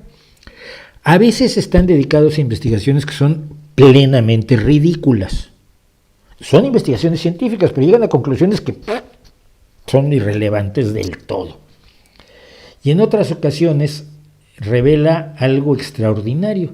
Y el caso del Ig Nobel de este año, el caso del Ig Nobel de este año tiene un premio del que voy a querer hablar hoy. Bueno, premios que se entregaron, los 34º premios Ig Nobel, que se entregaron en una ceremonia en 12 de septiembre. El premio de la paz se le dio a Burroughs F. Skinner, que ya está bastante muerto, por lo visto, el fundador del conductismo, forma extremista de la psicología que explica algunas cosas, pero no explica todo como él creía, por sus experimentos para ver la posibilidad de albergar palomas vivas dentro de misiles para guiar la ruta de vuelo de tales misiles.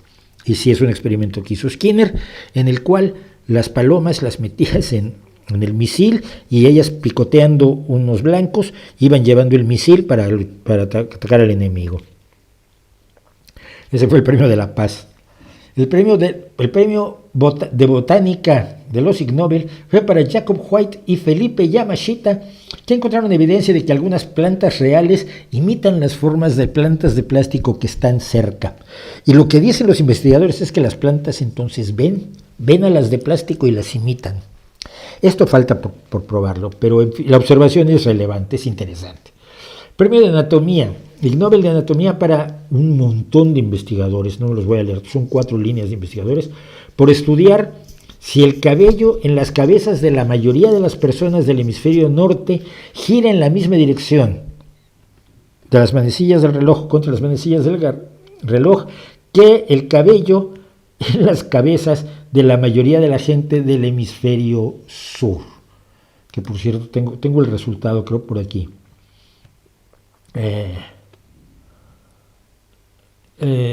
¿Dónde está? Espérenme. No lo encontré.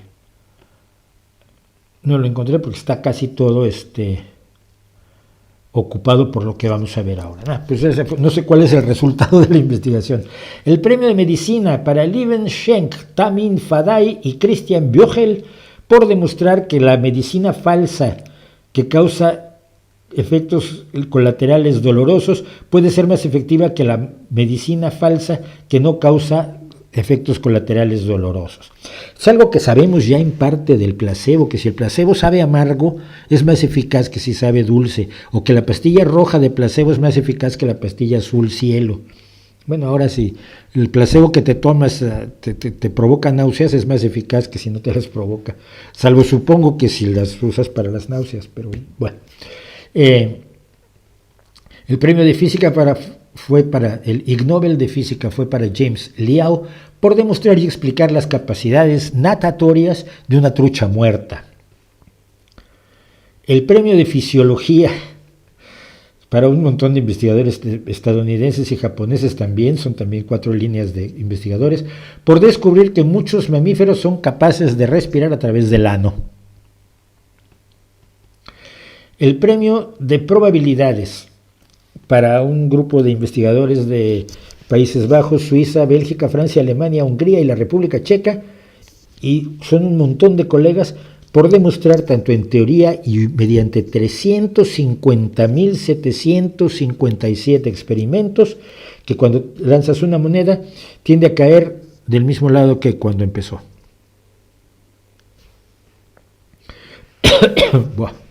Premio de química, 3 Hermans, Antoine Deblé, Daniel Bohn y Sander Woutersen por utilizar la cromatografía para separar gusanos borrachos y sobrios.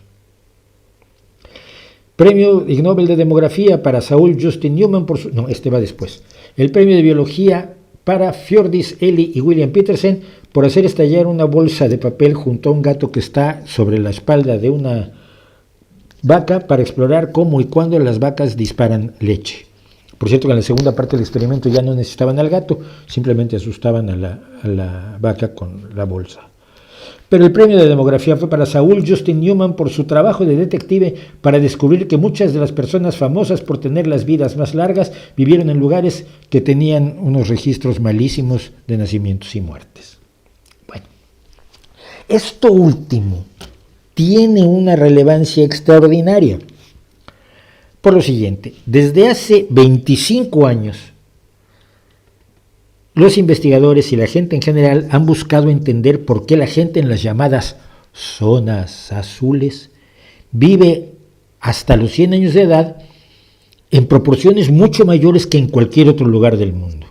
Es decir, que hay lugares, se detectaron lugares, no me acuerdo quién fue el que hizo esto, fue Dan Buettner, el autor y explorador estadounidense Dan Buettner, que inventó el término zona azul porque él descubrió, o creyó descubrir, vamos a ver por qué, que en algunos lugares selectos del mundo había un montón de gente que tenía más de 100 años de edad.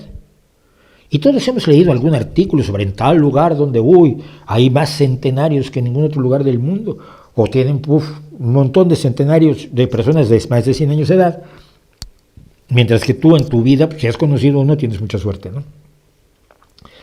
Y entonces, Saul Newman, el ganador del premio Ig Nobel de demografía, investigador del University College de Londres, tiene la respuesta de por qué esa gente vive más de 100 años. Pues porque no es cierto.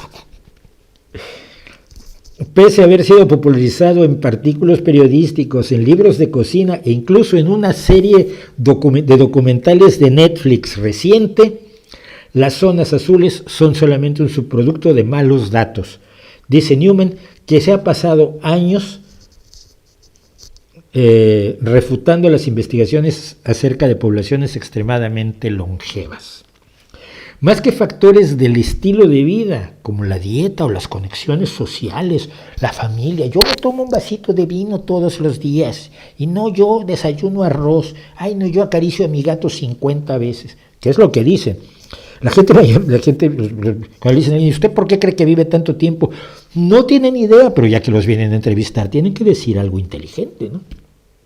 Bueno, pues en vez de factores como esos, la longevidad de la gente en 5 regiones, Okinawa en Japón, Sardinia en Italia, Nicoya en Costa Rica, Icaria en Grecia y Loma Linda en California, se explica mediante el fraude a las pensiones, errores de los que llevan las cuentas y una falta de registros de nacimiento y fallecimiento confiables. En pocas palabras, que luego la gente dice, y esto se sabe que ha ocurrido muchas veces, dice que tiene 125 años, pero no tiene acta de nacimiento, no tiene fe de bautismo, no hay forma de saber cuándo nació, y si tiene 92 o 125, igualmente tiene más o menos el mismo aspecto, y si les dicen, pues te ves muy joven, solo de 95, es por los aires de por aquí, o algo así, o porque me tomo un vasito de vino al día, que es malo. Un vasito de vino es peor que ninguno.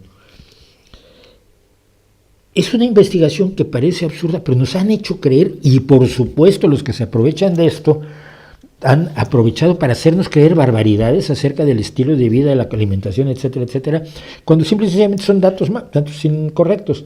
Por supuesto, el National Public Radio, que es del que saco yo esta última información, de los Estados Unidos, se trató de poner en contacto con Dan Buettner, el autor y explorador estadounidense que se inventó lo de las zonas azules.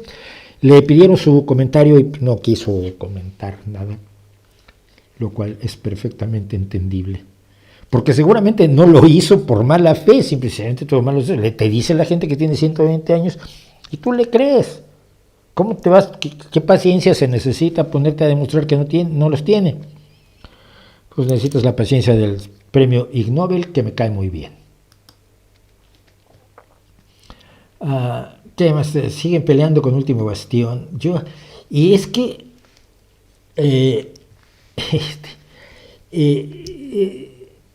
no se peleen nunca con anónimos. Yo todavía lo hago, pero me trato de acordar de no hacerlo. ¿Sí? Si alguien tiene algo que decir, me da su cara y su nombre. Porque yo llevo más de 50 años de mi vida diciendo cosas que pueden molestar a otros, pero siempre lo he dicho con mi nombre y mi cara. Y si no pones la cara por miedo a que te la sacudan, alguna cuestión tienes. Entonces dejen de pelear con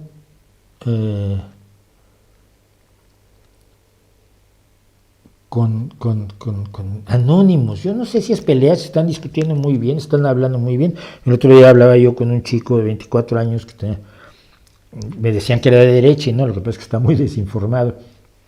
Recibe información solo de Elon Musk y de este tipo de gente.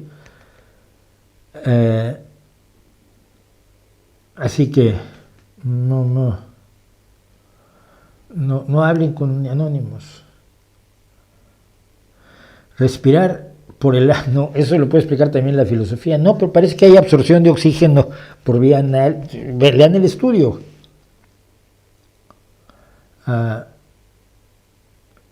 ¿Para dónde girará el cabello de los que vivimos cerca de la línea ecuatorial? Ustedes viven de raya en medio. Es lógico. Es el peinado más horroroso del universo, según mi modesta opinión. Bueno, como todavía queda tiempo, vamos a hacer una cosa que quería yo hacer. Si la encuentro. Y como la acabo de encontrar. Yo tengo una pregunta, la verdad.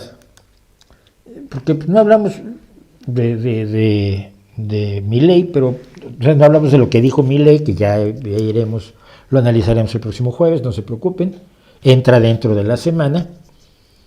Pero yo no sé si es cierto o no. Vamos, no quiero decir que toda la gente de la ultraderecha o de los que se autonombran liberales o libertarianos, y es gente que los liberales de verdad, como Tom Paine, se llevarían a patadas hasta Mongolia Exterior y los regresarían a patadas hasta aquí. Los liberales de verdad. Pero se dicen liberales porque mola.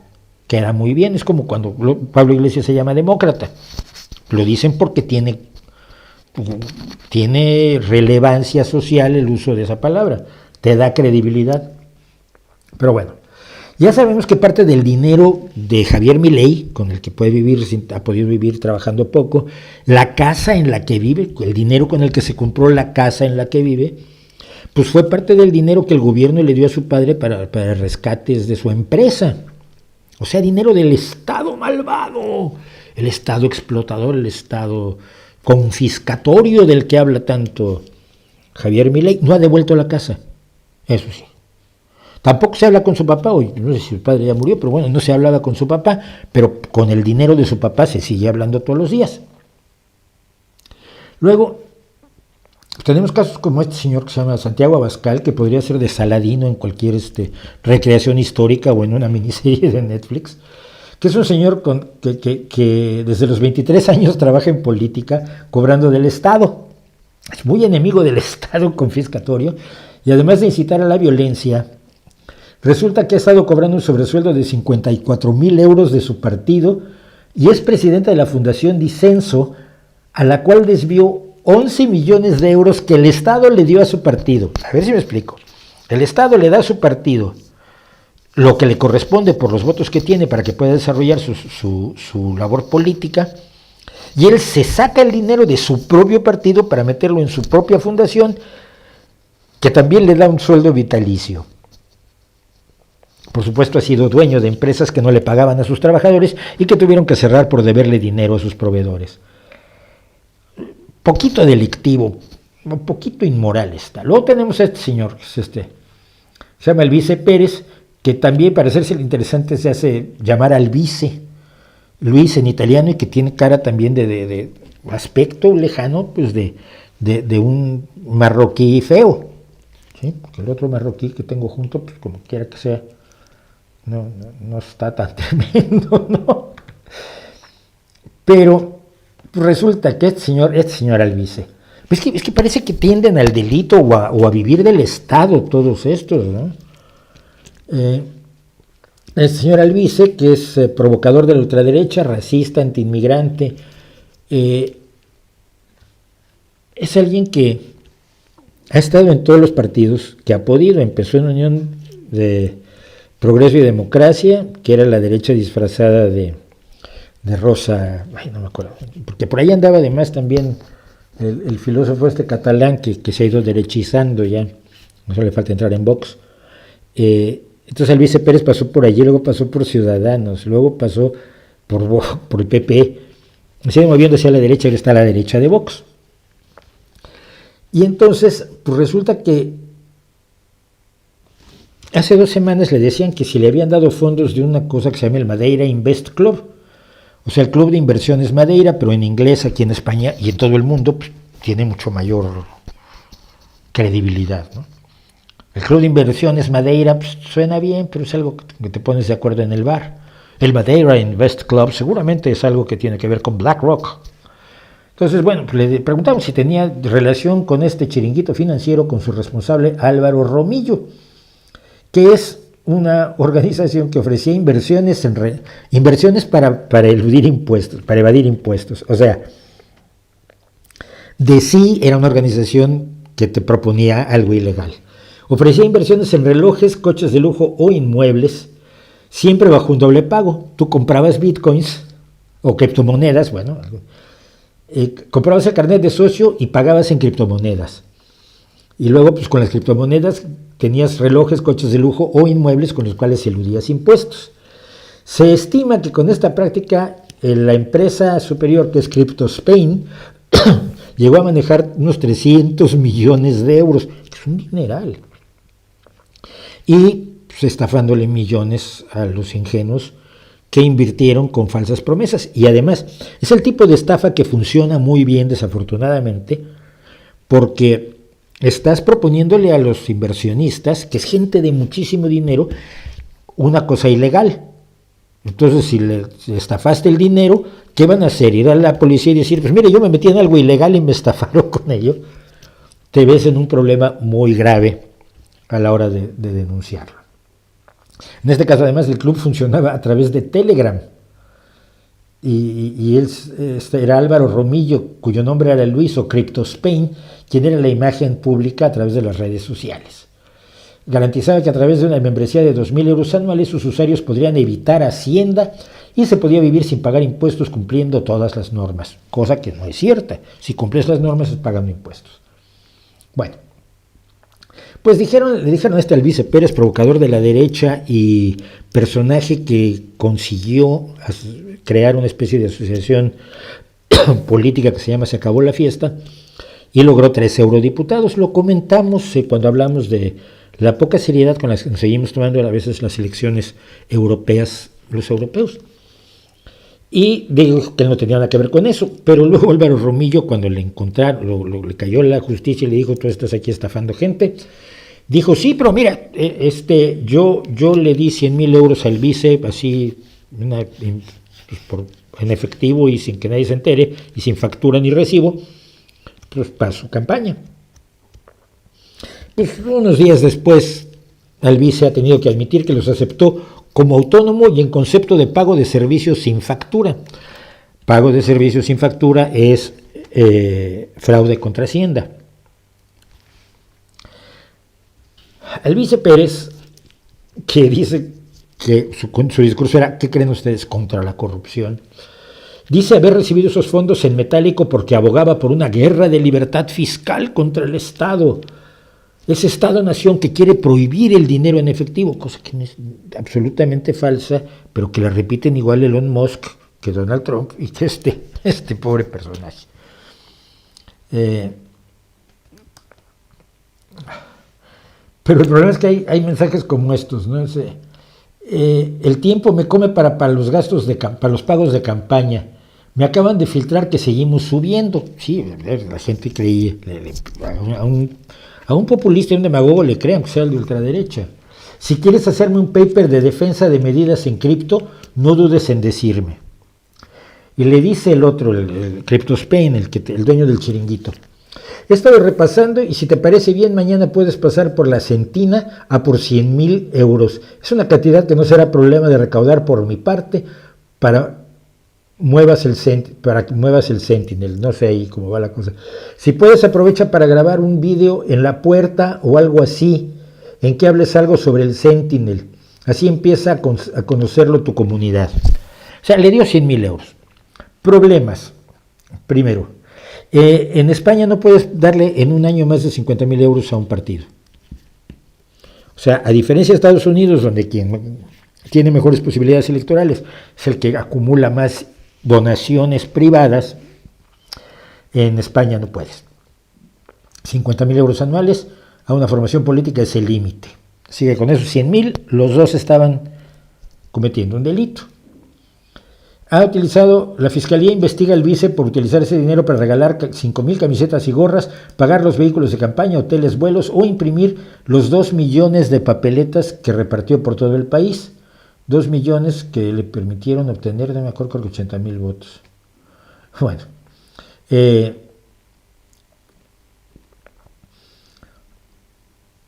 los gastos electorales son el lugar de las estafas y lo sabemos por el caso Gürtel en España, ¿no? Donde el fraude y la distracción de dinero no se hizo a través de una cosa financiera complicadísima, sino carteles y equipos de sonido y templetes y sillas y todo eso que se utiliza para las campañas electorales. Así que, pues, esos no son gastos electorales según la Fiscalía y van a tener un problema. Accedió al Parlamento de Bruselas hablando contra la corrupción y ha estado trabajando con los sectores más delirantes. Había una diputada italiana, me parece que era, que traía una bolsa de cadáveres y hacía unas afirmaciones terribles sobre la COVID y él estaba atrás aplaudiendo. Porque es un chiflado. O sea, no es que yo tenga algo especial en contra de la derecha, excepto en cuanto a su ideología. Pero este tipo de bichos, o como estoy pensando en Trump, estoy pensando en su asesor de inmigración, que es una especie de nazi, que es hijo de 2 inmigrantes judíos. Es que esto es absolutamente increíble. Stephen Miller, es hijo de 2 inmigrantes judíos que llegaron huyendo de la guerra, de la Segunda Guerra Mundial, y que ahora porque quieres echar a todos los inmigrantes de Estados Unidos, supongo que a sus papás en primer lugar si viven. Es tan de locos, son personajes tan despreciables que ya no son las ideas que tienen, es que su práctica siempre tiene estos visos de hipocresía, de cinismo, de yo estoy contra el Estado, pero que me pague el salario. Pero el vice también había dicho que iba a sortear su sueldo mensual como eurodiputado. Hombre, como eurodiputado gana creo que 10,000 euros al mes, que no está mal. Entonces dijo que iba a sortearlo porque él vive de su trabajo. Nadie sabe cuál es su trabajo, siempre ha trabajado en política también. Pero bueno, resulta que ya pasaron varios meses de que es eurodiputado y todavía no ha sorteado nada y dice que igual ya al final pues, no lo sortea. Esa es la derecha con la que usted vive. Y creo que con esto terminamos. ¿Qué me dicen? El filósofo es Fernando Savater, sí, es vasco, no catalán, tienes razón, qué pena, qué vergüenza, me equivoqué. Ahora está en la esfera del PP, sí está en la esfera del PP, pero va a acabar en Vox. Vas a ver cómo Savater acaba en Vox. ¿Qué opinas de Gabriel Rufián, diputado español, que estuvo metido en el ajo también con lo del rey de España? Mira, Gabriel Rufián es un tipo que tiene dos ventajas extraordinarias. Primero, es buen tipo, o sea, tiene buen físico, es guapetón y viste muy, muy bien. Y segundo, tiene mucha labia, es un extraordinario tribuno, es un sujeto que sabe encontrar donde duele y meter el dedo y jorobar durísimo en sus discursos, es un buen tribuno. ¿Qué tiene? Que es un miserable, que es un independentista catalán, que nunca ha propuesto como diputado que vive del Estado español que le paga su salario,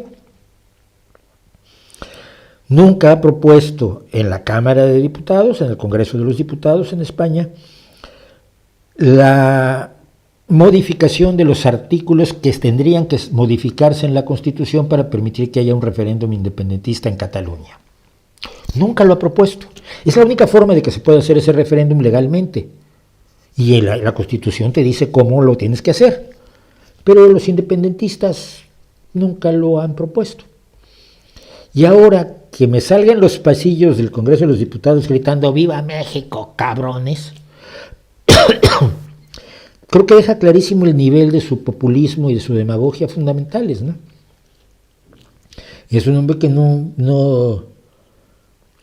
La parte social de su discurso la tiene muy bien armada, pero detrás está ese nacionalismo que desprecia a todos los que no son de los tuyos, porque el nacionalista siempre es un supremacista. Y en él se nota bastante. Me parece una persona bastante despreciable. Y digo, reconociendo que en la tribuna es tremendo. Cuando encuentra tema, te puede destrozar. Es un rufián. Bueno. Y... ¿qué más? Burlando es el apellido de un abogado de Argentina. Bueno, pobre. Bueno, sí, hay gente a la que su familia le hizo poco favor. Bueno, terminando con esto, creo que no hay más que decir. Alguien que tenga un abuelo no catalán es catalán. Rufián tiene 4 abuelos no catalanes. Es cierto, su familia es andaluza. Sí, pero es lo mismo que Miller, es lo mismo que Stephen Miller, es ultranacionalista, anti-inmigrantes, enemigo de todos los que no sean nosotros, cuando originariamente pues, tiene sus raíces en ese no nosotros. El nacionalismo nació y morirá siendo una estupidez y espero que muera lo más pronto posible. Por mi parte es todo, termino, porque además sigo teniendo muchísimo trabajo por delante. Y sintiendo muchísimo lo que pasó al principio con la cámara y lo que pasó después con el sonido, y vamos a tratar de resolverlo todo para la semana próxima, y hablaremos del discurso de Milei y hablaremos de otras cosas. Nos vemos el miércoles, que va a estar ahora sí el vídeo, por lo menos ya terminé el guión, es cosa solo de grabarlo y editarlo, que son sus horas, y como siempre, agradeciéndoles muchísimo todo, y sobre todo a los que, hasta que veo a Elizabeth Lorente que dice gracias y buenas noches, a todos los que nunca están en el chat ni siquiera para decir hola, ¿cómo estás? Entren al chat, no tengan miedo.